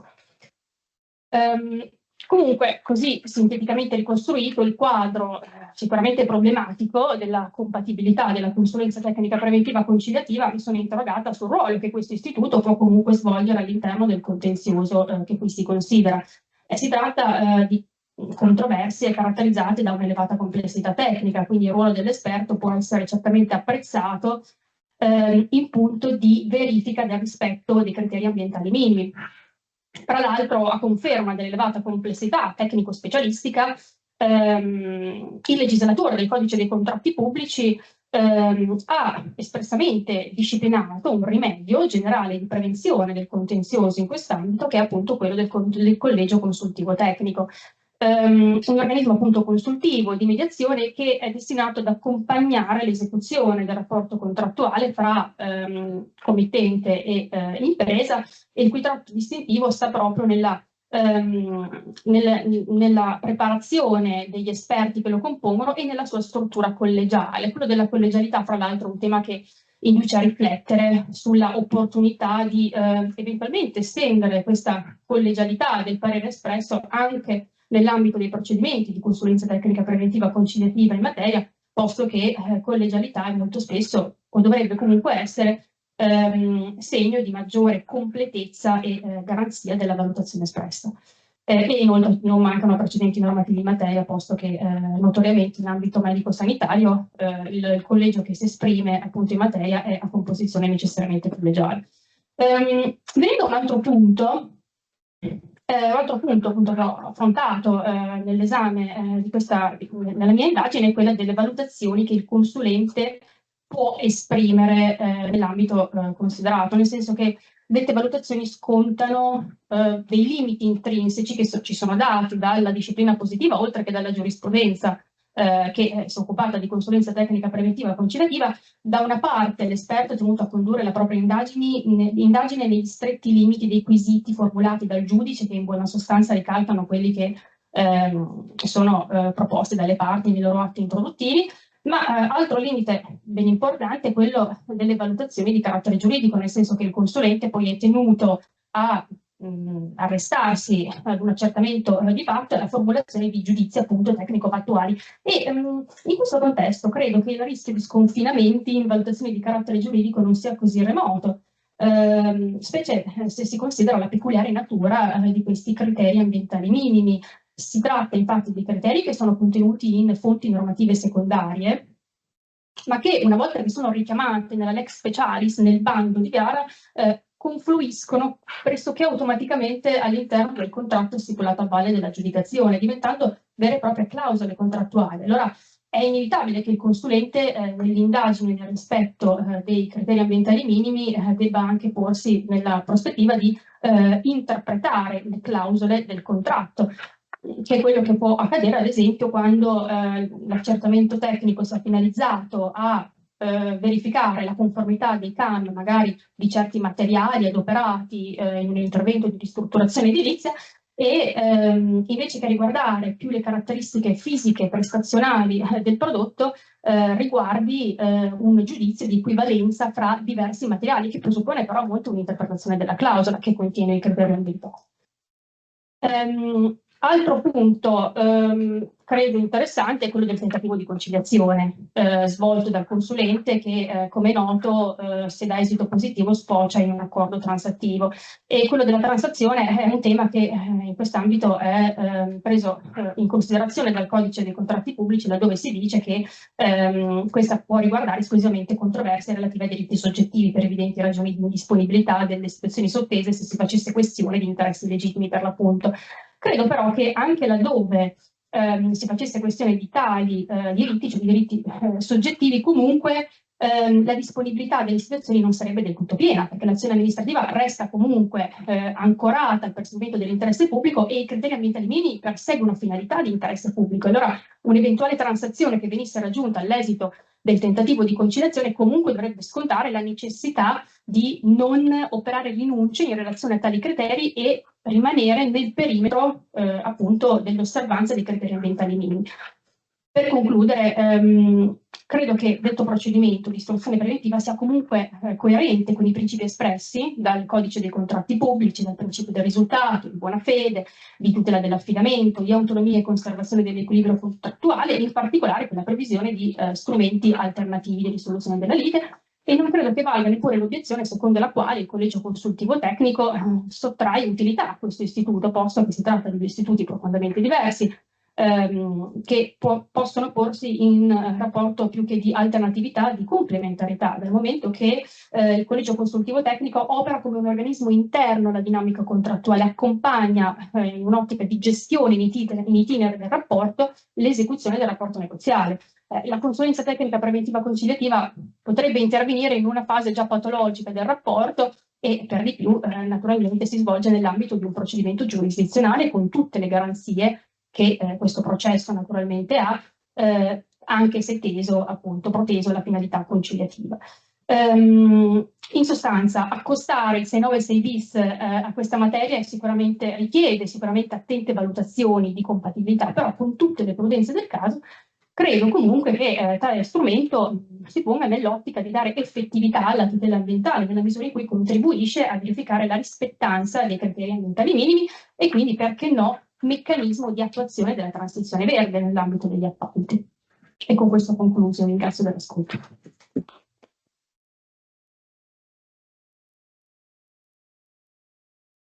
Sì, questo lavoro molto apprezzato per la chiarezza nell'impostazione delle varie problematiche, per lo sforzo di coordinamento diciamo, fra settori dell'ordinamento giuridico diciamo che devono essere coordinati e si inquadra perfettamente, secondo me, questo sforzo interpretativo nell'ambito di quell'orientamento del legislatore che spinge diciamo verso l'allontanamento dal processo. Quindi non c'è dubbio che questo sia uno sforzo perseguito dal legislatore e io quindi sono favorevole a questa interpretazione personalmente e ripeto, mi è piaciuto il lavoro soprattutto per l'ordine con cui ha impostato le varie questioni, la chiarezza dell'impostazione e questo naturalmente si è visto anche nell'esposizione. A questo punto dobbiamo ascoltare l'esposizione del lavoro del dottore Juren, che si è occupato di un problema, diciamo, per nulla facile. Non che siano particolarmente difficili gli altri, cioè siano facili gli altri diciamo, problemi affrontati dagli altri dottori qui presenti, ma è un tema che tradizionalmente viene risolto negativamente, l'ammissibilità in sostanza della tutela possessoria nell'arbitrato, attraverso l'arbitrato, che quindi gli arbitri possono conoscere delle azioni possessorie. È piuttosto importante lo sforzo interpretativo fatto anche alla luce della riforma Cartabia, anzi soprattutto per effetto della riforma Cartabia che ha introdotto delle novità, le quali si sono poi ripercosse sul significato di precedenti innovazioni avvenute nel 2006 nell'articolo 703 che acquistano anche un significato diverso proprio alla luce degli articoli introdotti o modificati o sostituiti dalla riforma Cartabia. A questo punto io cedo la parola al dottor Juren perché esponga diciamo con la dovuta precisione quello che mi sono limitato ad accennare.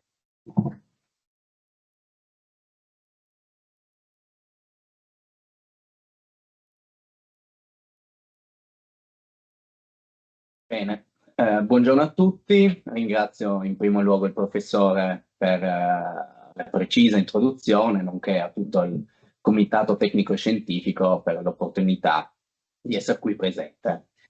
Bene, come premesso, il mio tema di ricerca riguarda il rapporto tra arbitrato rituale e tutela possessoria, con particolare riferimento alla possibilità che gli arbitri possano emettere dei provvedimenti possessori interdittali. La tesi fin a oggi sostenuta, come ha premesso il professore, è negativa. in quanto, diciamo, parte anche da un semplice dato. Il codice di procedura civile non contiene alcuna norma che prevede la possibilità per gli arbitri di adottare questo tipo di provvedimenti, quindi provvedimenti di reintegrazione e o di manutenzione del possesso. Sul punto, però, merita segnalare un intervento della riforma Cartabia che ha un grande rilievo sistematico. L'articolo 800, il nuovo articolo 818 del Codice di procedura civile consente oggi alle parti di conferire espressamente agli arbitri il potere di adottare misure cautelari. Misure che sono tra l'altro direttamente attuabili salvo un controllo del tribunale. Questo intervento è molto importante in quanto diciamo, supera un dogma tradizionale dell'arbitrato italiano. Infatti, fin da sempre si è sostenuto che l'arbitro non potesse adottare misure cautelari in quanto privo di imperium, ossia privo di un potere di adottare provvedimenti direttamente esecutivi, quindi coercitivi. Come ben sappiamo, infatti, al fine di assicurare un potere esecutivo al lodo arbitrale, era necessario, o meglio, lo è tuttora, l'intervento del giudice statale mediante il cosiddetto exequatur. La riforma Cartabia, però, come abbiamo visto, modifica parzialmente questo quadro. Quindi la domanda è conseguenziale.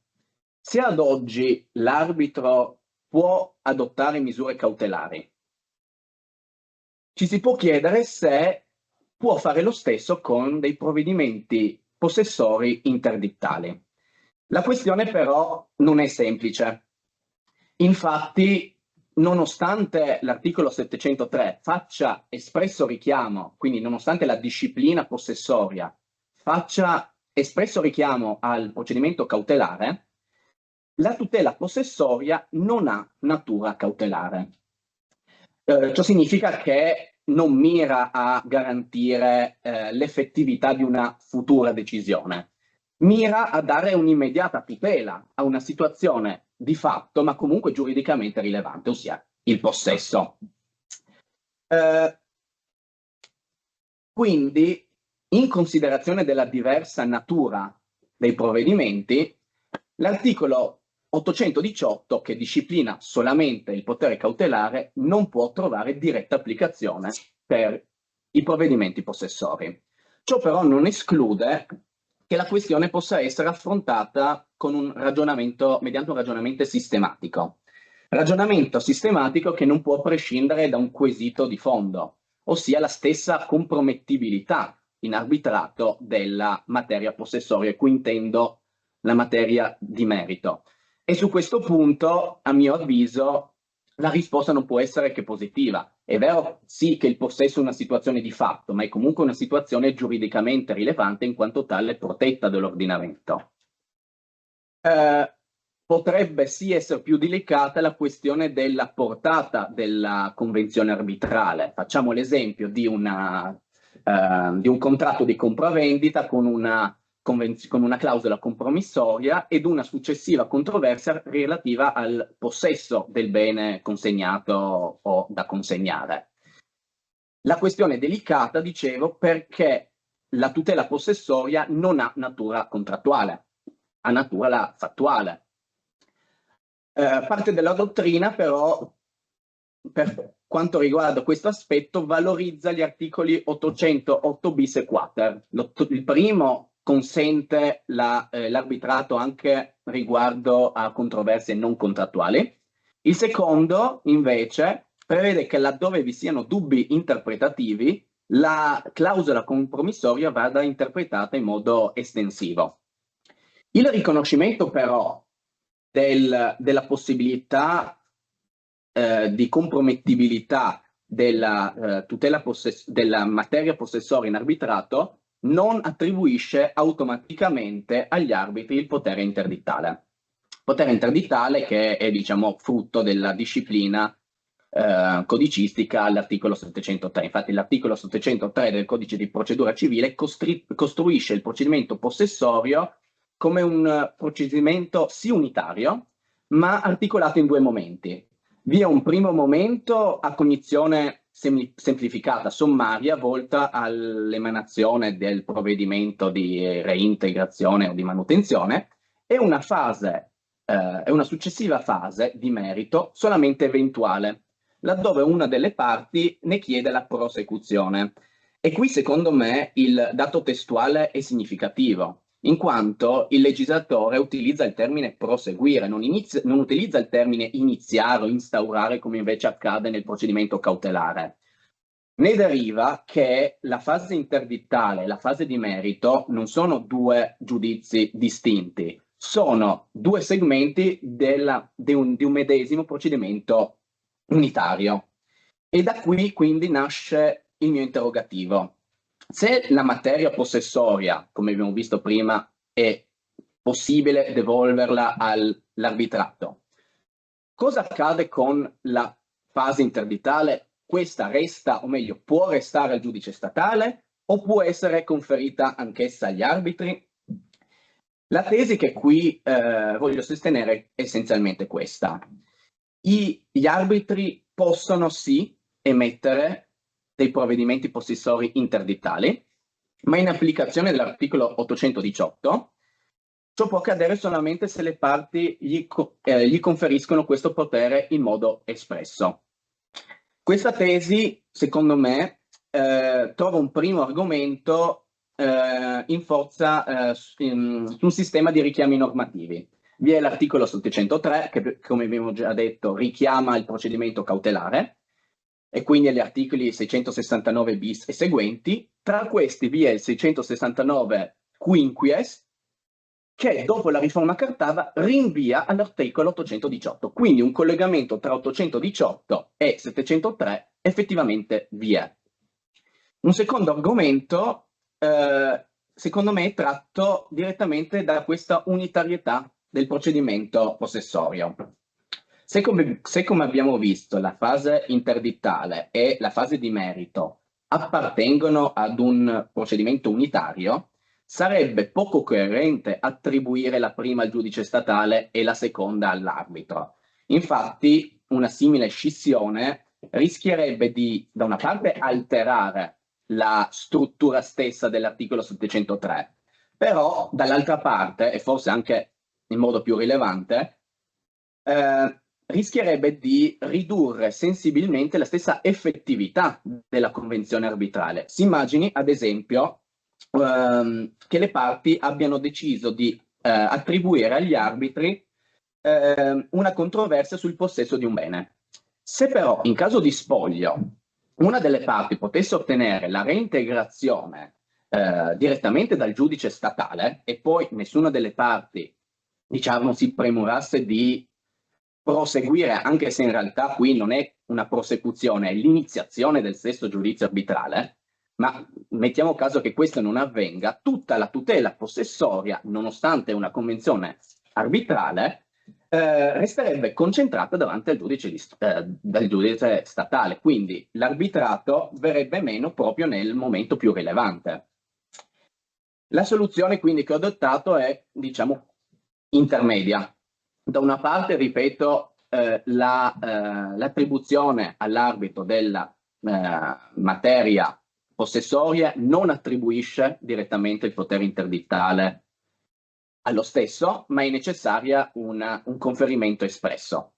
Però, come seconda conseguenza, laddove la convenzione arbitrale devolvesse agli arbitri la materia possessoria, il giudice statale dovrebbe ritenersi privo del potere interdittale anche laddove lo stesso potere non venisse attribuito agli arbitri, e ciò in forza del principio di unitarietà del procedimento possessorio e tra l'altro anche da una semplice constatazione che l'articolo 669 quinquies prima richiamato richiama solamente l'articolo 818 primo comma e non l'articolo 818 secondo comma, che consente la scissione della competenza cautelare, conservando la competenza in capo al giudice statale fin tanto che non non venga costituito il collegio arbitrale,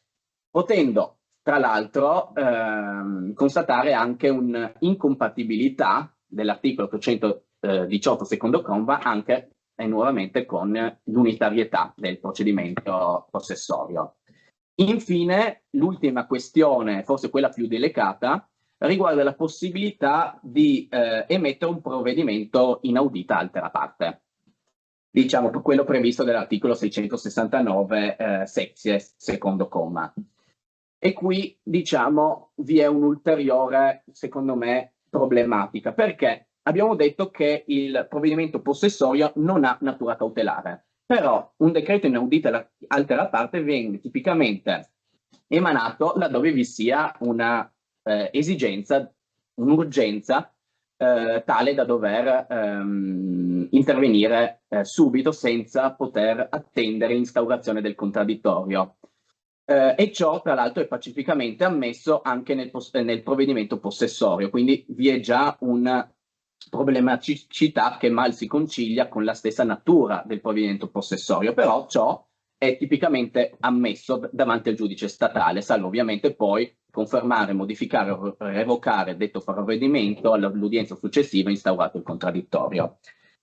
Ovviamente nel contesto arbitrale questa problematica è molto più delicata, in quanto il contraddittorio è un elemento essenziale dell'arbitrato. Allora, sottolineando la particolare urgenza che determina, diciamo, l'emanazione di questo decreto inaudita altera parte, comunque provvedimento, quel che sia, si potrebbe in questo caso in realtà ritenere anche una natura o una funzione comunque cautelare, e da ciò deriverebbe l'applicazione tout court degli articoli 818 e seguenti, quindi dai quali anche il secondo comma prima richiamato, consentendo quindi al giudice di Stato di emanare questo provvedimento fin tanto che non venga costituito il collegio arbitrale. In alternativa potrebbe assumere qui rilievo la figura dell'arbitro d'urgenza, che è spesso previsto in molti regolamenti arbitrali, ossia un arbitro individuato, comunque nominato prima della costituzione del collegio, che è competente proprio all'emanazione di provvedimenti temporanei o provvisori. In conclusione, quindi facendo una summa, la riforma Cartabia non ha, come abbiamo visto, attribuito espressamente questi poteri all'arbitro, però è intervenuta su un presupposto teorico che tradizionalmente ne attribuiva questa attribuzione, ossia l'idea secondo la quale l'arbitro sia privo di un imperium. Restano naturalmente profili problematici che vanno dalla costituzione del collegio arbitrale, del contraddittorio, dal reclamo, dell'impugnazione di questi provvedimenti, della stessa attuazione, per non pensare alla relazione con il giudizio petitorio, però a mio avviso questi sono problemi che non sembrano imporre una risposta negativa in radice a questa domanda. E con questo ho concluso.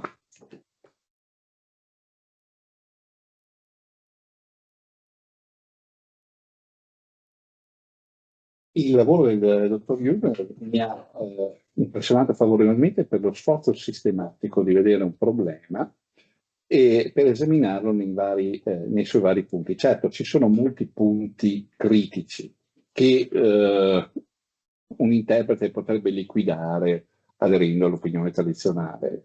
In realtà a me pare che questo lavoro non ci obblighi, ma consenta di riesaminare questo problema, e quindi questo è già un pregio a mio parere. Certo, poi la visione privatistica o pubblicistica del fenomeno arbitrario rituale incide anche su quello. Io personalmente sono incline a una visione pubblicistica dell'arbitrato e, a mio parere, il riconoscimento agli arbitri del potere di imperio non può che andare in questa direzione.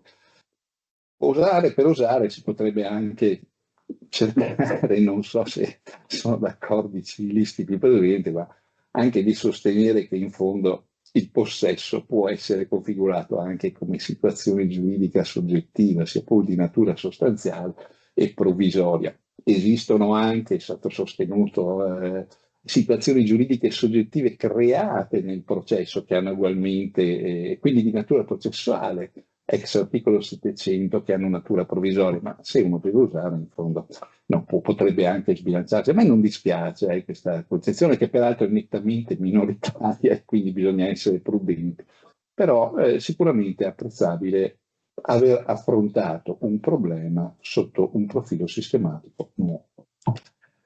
E ora passiamo al lavoro del dottor Saresini, che parla, cioè che ha affrontato la rilevanza del sistema opt-out nella trasformazione della tutela collettiva.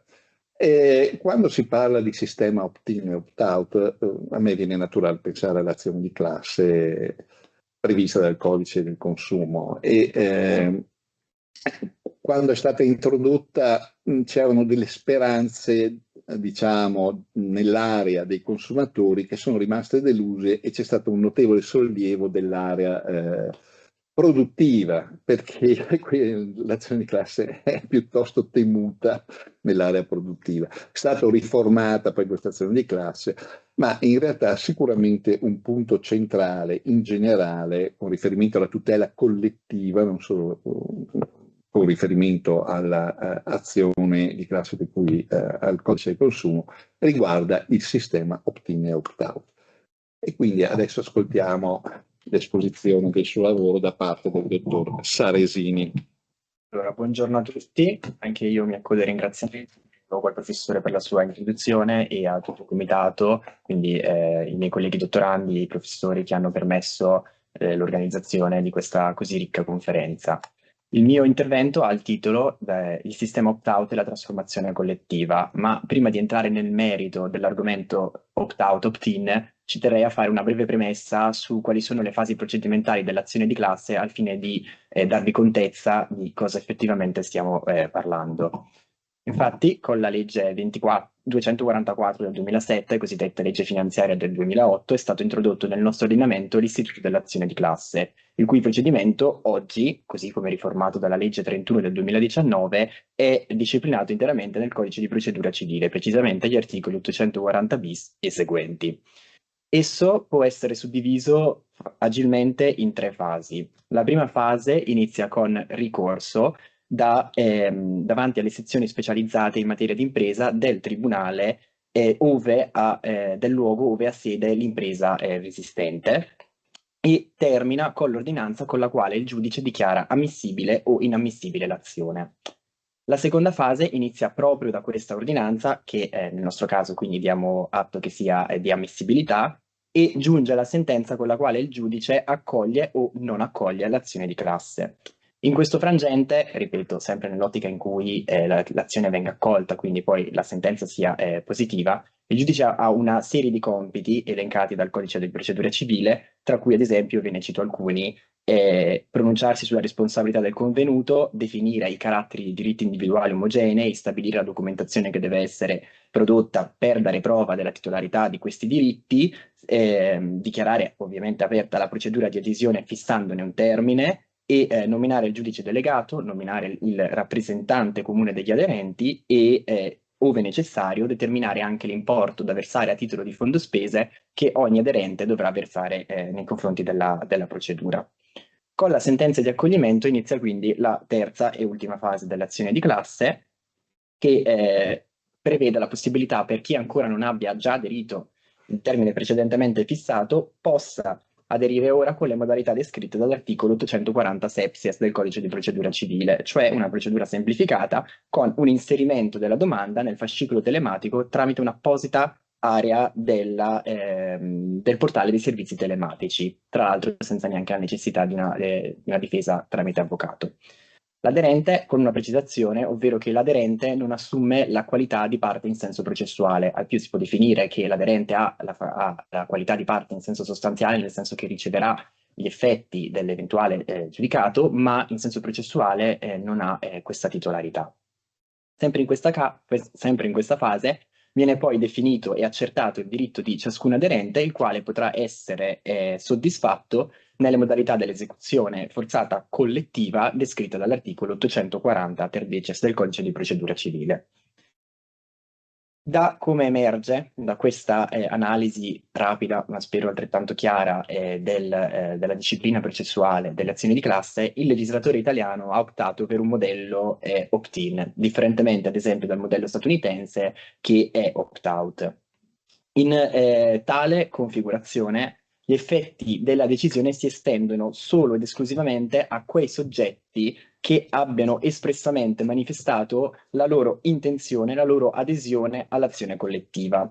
E quindi è chiaro come il sistema opt-in si fondi su una concezione prettamente individualistica del diritto di azione e su una interpretazione molto rigorosa dell'autonomia processuale delle parti, assicurando quindi un grado di autodeterminazione della scelta di partecipare o non partecipare al procedimento in corso.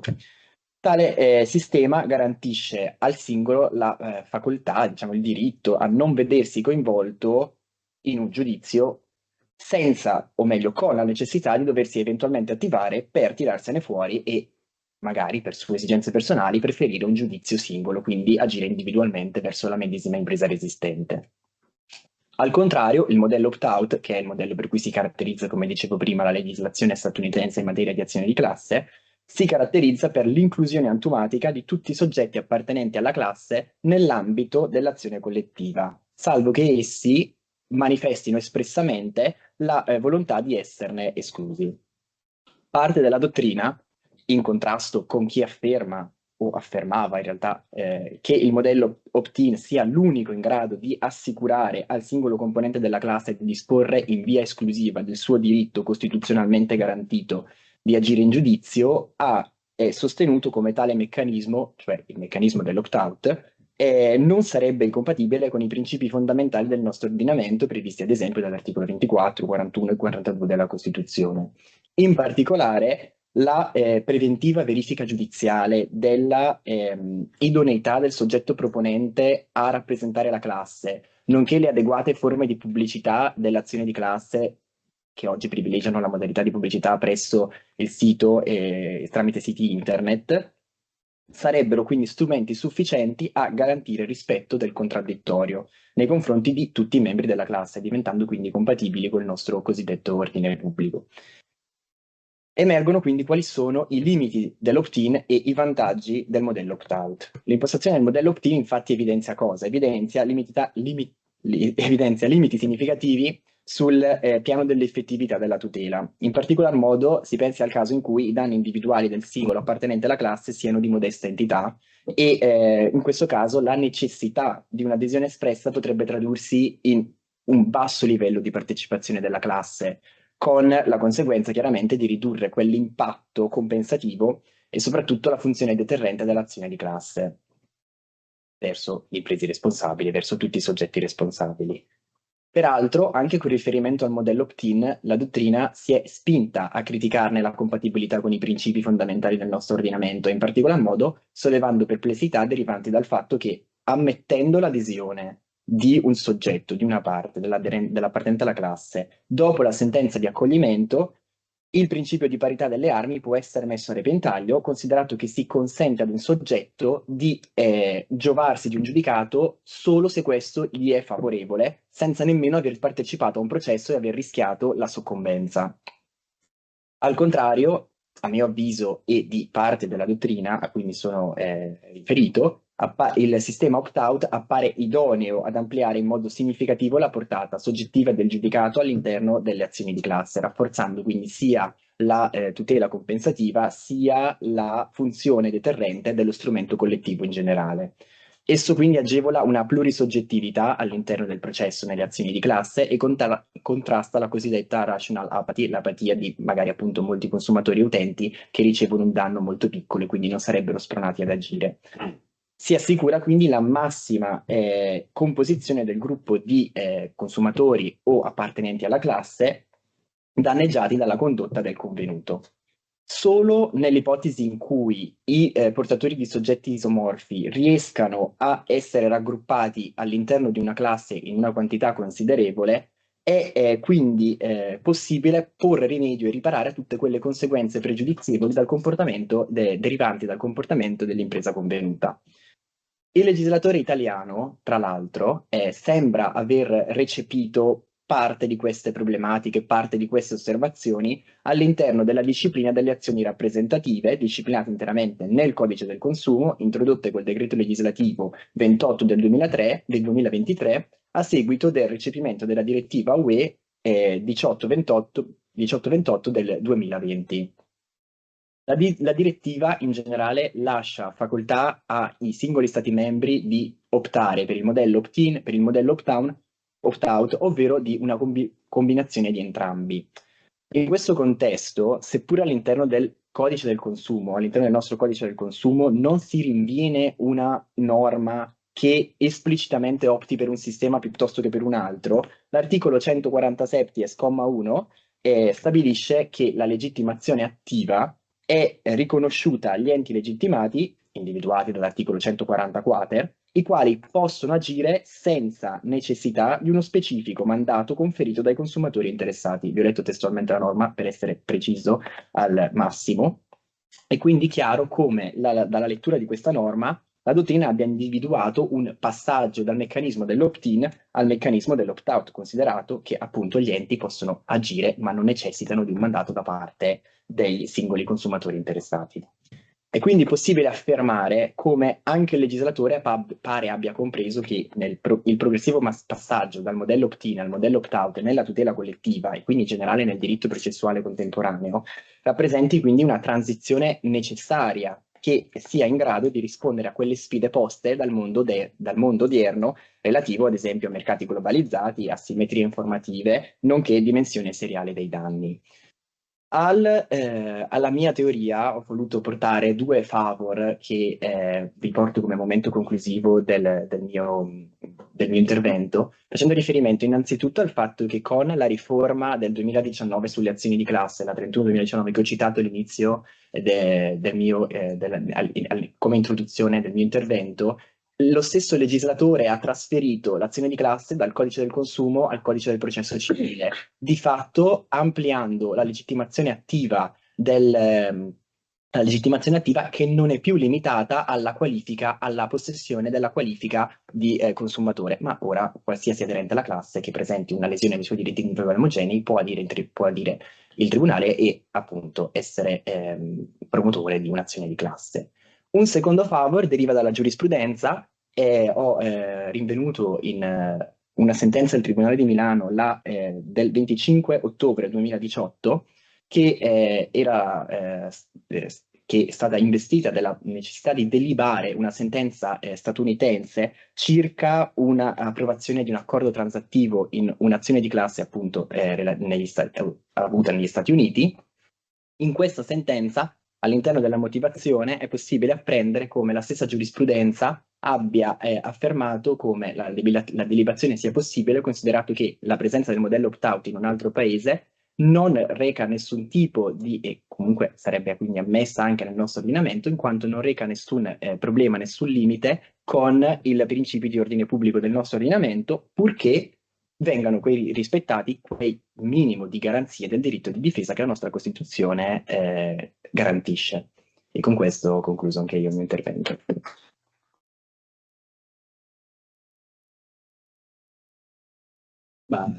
Questo lavoro mi è piaciuto perché effettivamente non si può che andare verso il sistema opt-out. L'azione di classe per forza di cose deve essere sostenuta da un numero congruo di soggetti e danneggiati e l'unico modo è questo. D'altra parte noi ci scontriamo con un problema culturale, cioè da noi l'associazionismo in generale è un fenomeno piuttosto diciamo limitato, mentre negli Stati Uniti è un fenomeno che ha continue gemmazioni. E questo lo si riflette, lo si vede anche nella disciplina, nell'interpretazione, diciamo, dei vari istituti e nelle riforme che si sono succedute in materia di azione di classe. Ma si sta andando verso questa direzione. Grazie. Concluso, ringrazio tutti.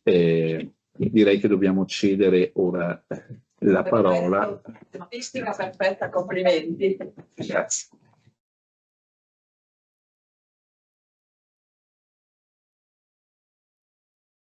Allora, di nuovo buongiorno a tutte e a tutti, vi stancherete di sentirmi anche di queste giornate di lavoro. Allora, iniziamo adesso un momento un po' emozionante perché dobbiamo presentare la prima collettanea, insomma, del nostro dottorato che è stata pubblicata proprio con riferimento alla conferenza che c'è stata nel 2024.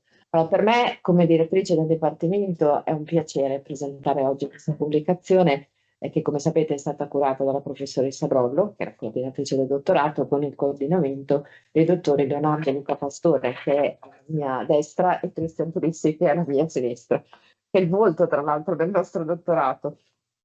No, che fanno pubblicità. E come sapete è intitolata Vecchie e nuove definizioni della responsabilità fra teoria e prassi, e che raccoglie i contributi di coloro che hanno partecipato alla 7ª conferenza del dottorato di ricerca in diritto per l'innovazione dello spazio giuridico europeo. L'editore, come sapete, è Cappucci. Ora, si tratta di una collettanea che il Dipartimento ha sostenuto molto, in modo convinto, e che rappresenta proprio un risultato concreto del lavoro dei nostri dottorandi e anche dei colleghi che li hanno seguiti. Vorrei partire proprio da questo, cioè dal valore del lavoro dei giovani e della cura che riservano loro i meno giovani, o i diversamente giovani, diciamo. Nel contesto giuridico contemporaneo, ascoltare i giovani non rappresenta soltanto un esercizio di attenzione sociale, ma è una reale necessità, una necessità democratica. Le nuove generazioni portano con loro sensibilità, esigenze e prospettive che il diritto non può ignorare se vuole continuare a essere uno strumento vivo, equo, capace di interpretare il cambiamento. Dare spazio alla voce dei giovani significa favorire una cultura della partecipazione, della responsabilità e della consapevolezza civica. Significa anche costruire istituzioni più vicine alla realtà, capaci di comprendere le trasformazioni sociali, tecnologiche e culturali che incidono profondamente sui diritti e sui doveri di ciascuno di noi. Solo attraverso un dialogo autentico tra generazioni il diritto può evolversi in modo inclusivo, mantenendo saldo il proprio ruolo di tutela della persona e della collettività. Cura da parte dei meno giovani o dei diversamente giovani, dicevo. Perché uso il termine cura? Perché nel prossimo piano strategico di Ateneo, ora faccio uno spoiler, il filo che farà da conduttore proprio alla valorizzazione delle attività di ricerca e di terza missione sarà la parola cura. Ebbene, il dottorato è uno spazio prezioso in cui chi muove i primi passi nella ricerca può sperimentare, approfondire, confrontarsi, allo stesso tempo ricevere attenzione, guida, ascolto da chi ha più esperienza. La cura che i supervisori dedicano ai loro dottorandi non è un processo scontato. Richiede tempo, richiede impegno, richiede disponibilità, richiede fiducia. Ed è ciò che permette alla ricerca di rinnovarsi veramente. Questa pubblicazione è la dimostrazione di tutto questo. È un risultato tangibile, concreto, che rimarrà nel tempo. Non è un esercizio accademico fine a se stesso, ma è un prodotto che porta con sé l'energia, la curiosità, la serietà scientifica dei nostri giovani ricercatori, insieme al supporto attento dei docenti che li hanno accompagnati nel percorso. Un altro aspetto che desidero sottolineare è l'ampiezza e l'importanza del tema che è stato affrontato in questa collettanea. Il volume mostra bene come il diritto, oggi più che mai, sia attraversato da questioni che richiedono competenze diverse, capacità di dialogo tra saperi e sensibilità nuove. Il fatto che un gruppo di dottorande e dottorandi sia riuscito a mettere insieme contributi articolati su un tema così ampio è un segnale di maturità scientifica e di consapevolezza rispetto ai problemi giuridici attuali. E questo per un dipartimento che investe sul futuro della ricerca è forse il risultato più rilevante. Mi permetto poi di richiamare un punto che spesso è considerato tecnico, ma che invece, ahimè, ha implicazioni molto concrete per la vita dei nostri dipartimenti. Mi riferisco alla VQR, la valutazione della qualità della ricerca. Pubblicazioni come questa, quella che presentiamo oggi, contribuiscono in modo significativo non solo alla crescita individuale dei dottorandi, ma anche alla qualità complessiva della produzione scientifica dell'Ateneo. Sono esiti valutabili, misurabili, che dimostrano la capacità del Dipartimento di formare giovani studiosi in grado di produrre ricerca di livello e quindi di mantenere e migliorare gli standard richiesti a livello nazionale. Anche questo è un tassello della responsabilità che abbiamo nel sostenere il dottorato. Infine vorrei dire una parola sul ruolo strategico del dottorato per il nostro Dipartimento. In un momento storico in cui il rischio di chiuderci su noi stessi, di essere, come talvolta si dice, un po' provinciali, è sempre presente, il dottorato rappresenta forse il principale antidoto. È una finestra permanente sul mondo accademico internazionale, un luogo in cui si formano collegamenti, si coltivano scambi, si impara a guardare oltre i confini disciplinari e geografici. È un dipartimento capace di accompagnare i suoi giovani in questo percorso, è un dipartimento che non ha paura di crescere, di innovare, di mettersi in discussione. Per questo sono particolarmente orgogliosa di presentare questa pubblicazione, perché è la prova che quando si creano le condizioni giuste, i giovani producono ricerca solida, originale e rilevante.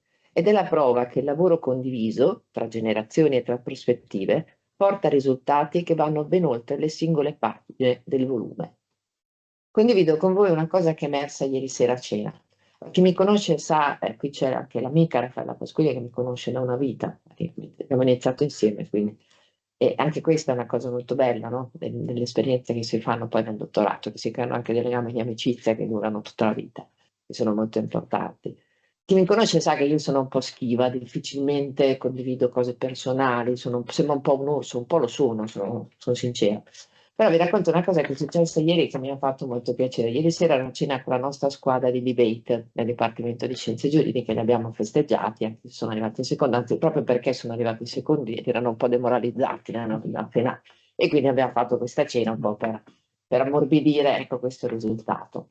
E una delle componenti della squadra è una neolaureata, si è laureata da poco qui da noi, e mi ha confessato che lei ha fatto i primi anni nel periodo del Covid, quindi insomma in un periodo in cui l'università non si poteva vivere come università, e mi confessava proprio che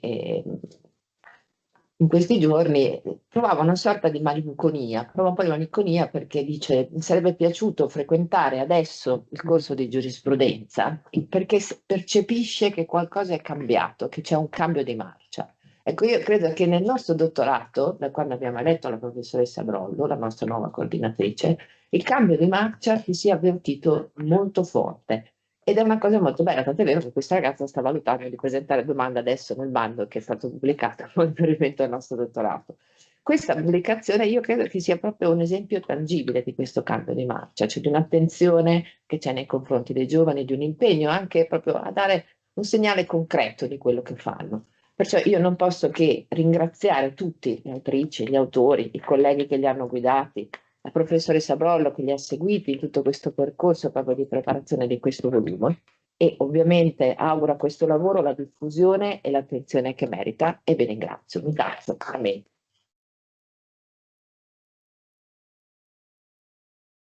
Passo la parola alla professoressa Brollo, chiedo scusa.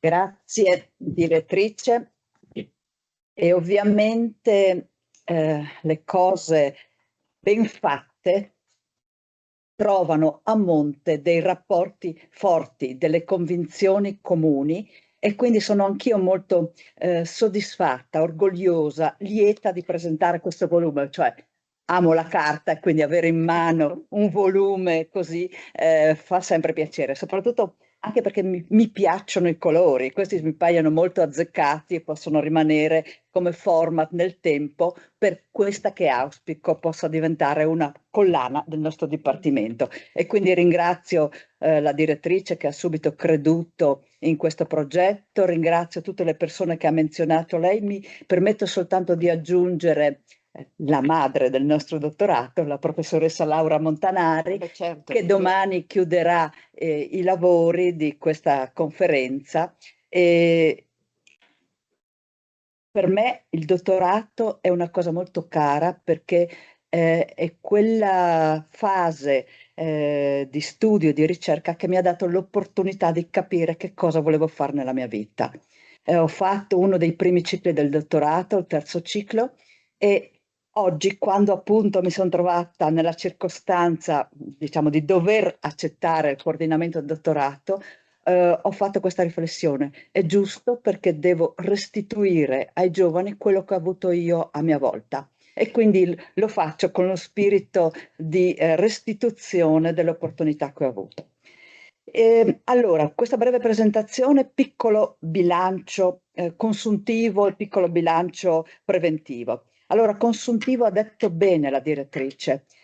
Questo volume per voi è molto importante perché per la prima volta la VQR ha riguardato anche i dottori di ricerca, quelli che si sono addottorati. Il ciclo che si sta concludendo adesso, fine mese, fine maggio, avremo i dati della VQR e per la prima volta sono stati valutati i prodotti, perché l'AMBO chiama così, i prodotti scientifici dei dottori di ricerca dottorati dal 2017 al 2023. E appunto a livello del nostro Ateneo nel complesso globale, quindi non so per l'area giuridica, è un risultato molto buono, quindi siamo andati bene.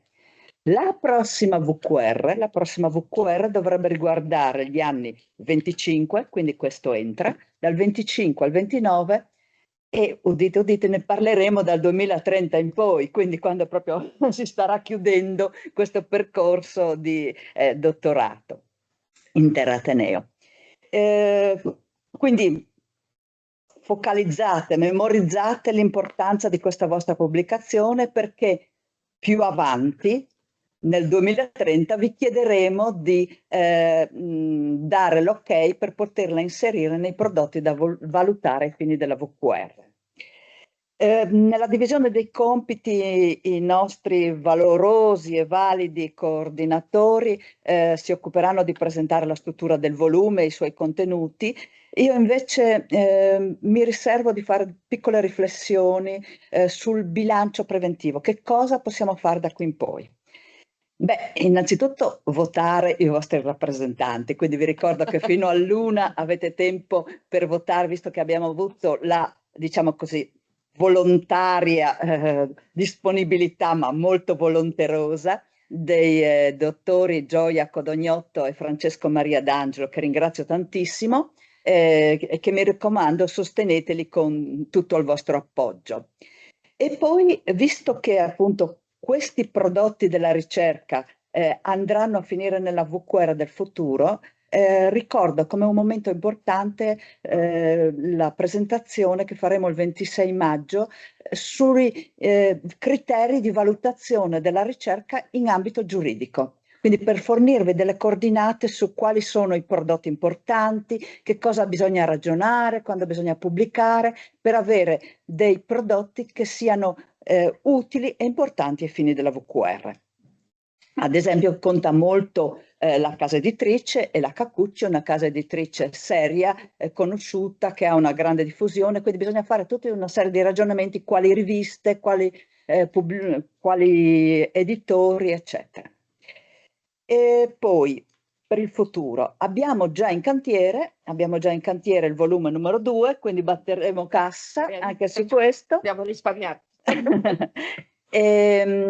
Riguarda quella altra bellissima conferenza di 3 giorni fatta l'anno scorso a Trieste e quindi anche questo sarà un lavoro impegnativo. Abbiamo già acquisito la disponibilità di 3 autori in più rispetto a questo volume. Ci state lavorando e poi dovremo pensare anche a mettere in cantiere il terzo volume relativo alla conferenza che si sta svolgendo in queste giornate. Di cui mi preoccupano i costi, visto il numero dei contenuti, per dire la verità. Perché sarà il suo volume, credo. Ok. Non solo, ma il prossimo anno avremo la 10ª edizione della conferenza, quindi dovremmo fare un po' di fuochi d'artificio, dovremmo organizzare delle cose e appunto aggiungere qualche altra innovazione nel contesto della nuova conferenza, ma la direttrice oggi ci ha dato già un input importantissimo. Io credo che proprio la cura potrebbe essere il tema della conferenza del prossimo anno, potrebbe essere un tema del tipo i saperi per la cura della persona e delle istituzioni. Poi valutate voi, ragionateci voi, ma sempre quegli ambiti così larghi che possono tenere assieme tutte le varie declinazioni del tema della cura. Ora, nel futuro c'è anche il vostro futuro professionale. Io mi ricordo quando ero all'università a Trieste, sui muri dell'università c'era scritto il futuro non è più quello di una volta. Oggi in particolare il futuro non è più quello di una volta. Non è più quello di una volta perché siete consapevoli che diciamo lo sbocco che dovrebbe essere naturale è molto complicato perché c'è un cantiere di riforme aperto che riguarda l'università, che riguarda soprattutto il preruolo, che riguarda il postdoc, che riguarda l'accesso e la carriera nell'università e soprattutto stiamo già pagando, ci stiamo già accorgendo, avremo un calo delle risorse finanziarie vista appunto la fine dei finanziamenti del fondo PNRR.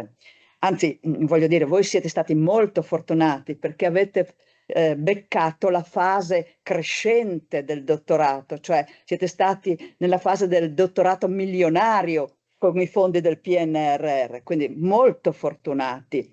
Ma nonostante questo, nonostante queste previsioni un po' più difficili e complicate, ricordatevi che siete giovani e quindi c'è spazio per i vostri sogni e per i vostri desideri. E quindi riprendendo la famosa frase di Steve Jobs, non c'è dubbio, dovete essere affamati, dovete essere curiosi e anche folli, cioè dovete imparare in questo contesto a pensare in modo differente, a vedere le cose in modo differente e quindi dare una svolta, dare un contributo alle trasformazioni. Alla napoletana deve passare la nottata, ma facendoci compagnia ce la faremo. Grazie. Grazie mille professoressa per questo bellissimo intervento. Ora chi dei due inizia? Io non so il coordinamento. Sì, sì. Allora inizia il dottor Luca Pastore. Passiamo subito la parola. Grazie. Grazie professoressa. Grazie professoressa. Grazie per la parola e grazie per le belle parole che avete speso su questo volume. Un'iniziativa editoriale questa che per i dottorandi è stato già detto, nasce da dottorandi, nasce da un'idea condivisa. Il dottor e amico Cristian Tulissi dirà di no, dice sempre che l'idea in realtà è partita dal sottoscritto, ma non è vero, l'idea è assolutamente condivisa. Sul volume è stato detto già tanto, si è indicato il titolo, insomma il sottotitolo, l'editore, poi ci siamo accordati così, Cristian si occuperà proprio da vicino del piano dell'opera e dei suoi contenuti. Allora io come voglio spendere questi minuti che gentilmente ci hanno riservato gli organizzatori di questa nona edizione della nostra, la chiamo così, conferenza del Dipartimento Udinese di Scienze Giuridiche, vorrei soprattutto rivolgermi agli attuali partecipanti a questa conferenza, a questa nona edizione, cioè ai relatori. Perché? Perché sono potenzialmente i potenziali interessati a pubblicare nel successivo volume, in realtà come ha anticipato la professoressa Brollo, il successivo volume è in cantiere, quello relativo alla edizione appena passata che si svolse a Trieste, e quindi vorrei soffermarmi su qualche profilo, così brevemente, relativo a questo volume, utile per farvi comprendere, diciamo così, l'impostazione che si è scelta. Allora, direi questo, il volume in copertina indica espressamente come sottotitolo un riferimento alla conferenza, cioè ne indica quindi, diciamo, la denominazione settima conferenza, poi 20-21 giugno 2024 UDE. In realtà però, diciamo, un lettore un po' più accorto nota che non è riportato in locandina, diciamo, la dicitura solita per la raccolta di atti di convegno. Questa è una scelta mirata, pensata, che si è tra l'altro condivisa ovviamente con le professoresse qui presenti, perché questo è un vero e proprio, un tempo si sarebbe detto una collettanea, un volume che raccoglie saggi scientifici.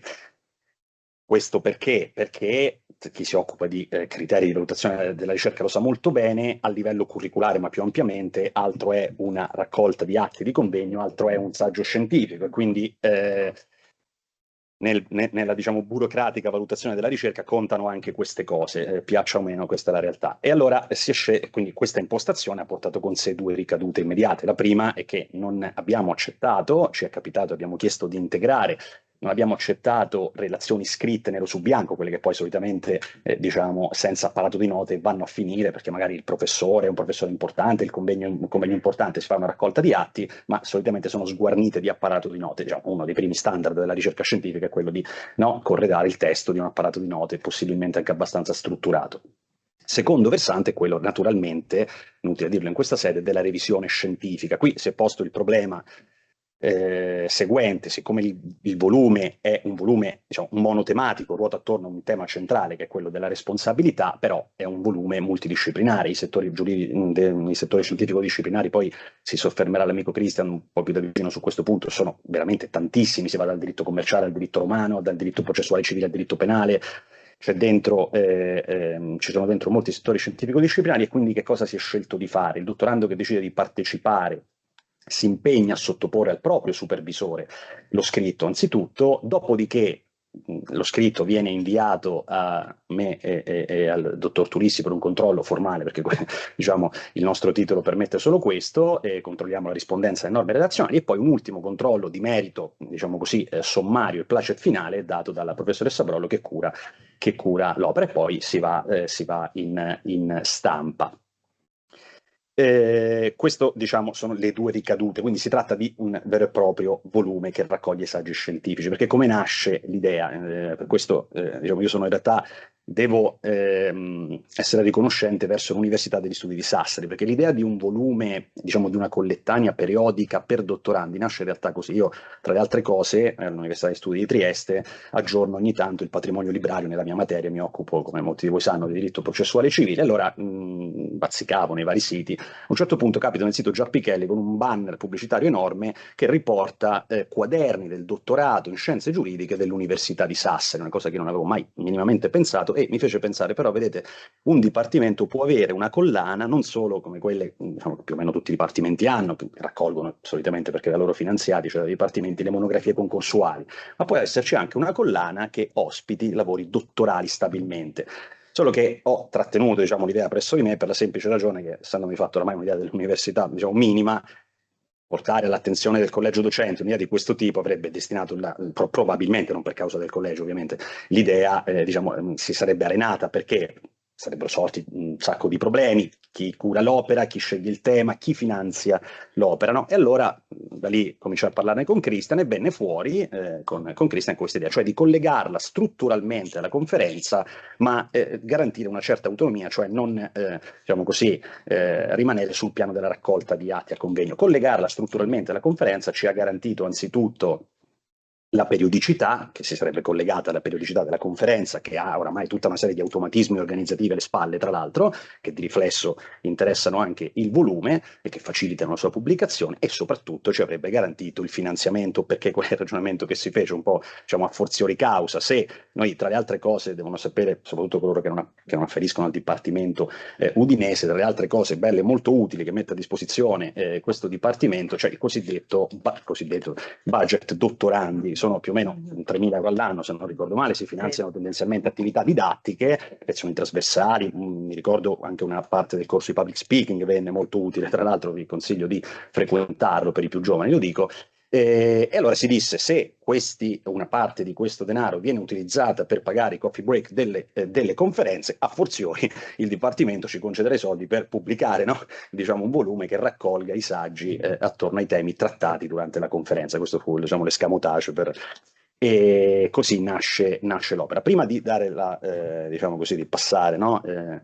Il testimone a Christian Tulissi, lasciatemi fare due ringraziamenti e un auspicio molto brevemente. Intanto grazie agli autori, a coloro che hanno partecipato, agli autori e alle autrici, perché comunque ci vuole impegno, scrivere un saggio impiega tempo, gli impegni sono tanti, quindi grazie per aver reso così ricca l'opera. Si tratta di 16 contributi.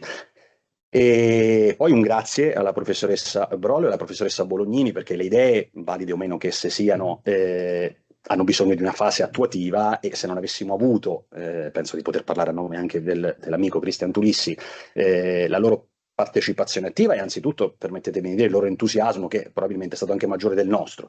E quindi, diciamo, da questo punto di vista, sono fatte subito parti attive. Che cosa vuol dire? Vuol dire che hanno portato anzitutto all'attenzione del collegio, che ovviamente poi ha deliberato, no? Diciamo, l'attività e i finanziamenti del caso, e ci hanno dato una mano sul piano esecutivo per tutte le operazioni, che sono moltissime, come molti di voi sanno, per la pubblicazione di un volume. E un auspicio è questo, mi rivolgo in particolare, ma non soltanto, ai dottorandi cosiddetti interni, insomma, coloro che afferiscono al Dipartimento udinese: pubblicate perché è una importantissima occasione per voi, non solo ovviamente da un ritorno d'immagine al Dipartimento, ma anzitutto è una pubblicazione importante per voi. Si tratta di un volume che fa capo a un Dipartimento che è curato da professori universitari, nel quale scrivono anche professori universitari, quindi è un'opportunità anzitutto per voi. Grazie. Le conferenze nascono nel dottorato, siamo alla 9ª edizione, inizialmente come un'occasione di confronto meramente interna. Arrivare oggi, nel 2026, ad accogliere 44 partecipanti su un evento che si sviluppa su 3 giornate, penso che di strada se ne sia fatta molta, e le prospettive per il futuro siano senz'altro rosee. Ho sentito qualcuno che si lamenta che è addirittura troppo lunga adesso la conferenza. Personalmente sono d'accordo, però insomma è bello avere questa occasione di confronto e appunto conoscere gente che viene soprattutto anche da fuori, perché alla fine noi da interni ci conosciamo, siamo in pochi, abbiamo anche occasione di vederci anche al di fuori del dottorato. Invece la gente che viene da fuori, diciamo che Udine e Trieste non è che siano proprio delle mete in cui uno decide di andare spontaneamente quindi è anche una bella occasione per stare insieme. Vi invito, non rubo ulteriore tempo, a prendere visione dell'opera, perché secondo me ha anche contributi interessanti. Su certe questioni, onestamente, io l'ho letta e faccio ancora fatica a comprendere dal punto di vista giuridico cosa viene trattato, però consente, secondo me, di fare un approfondimento trasversale, perché no, anche di appassionarsi a materie che non sentiamo propriamente nostre. Ringrazio nuovamente gli autori, la direttrice e la nostra coordinatrice. Insomma, invito e auspico che troviate la pubblicazione e le future pubblicazioni di aiuto e di stimolo appunto per continuare questa tradizione. Grazie.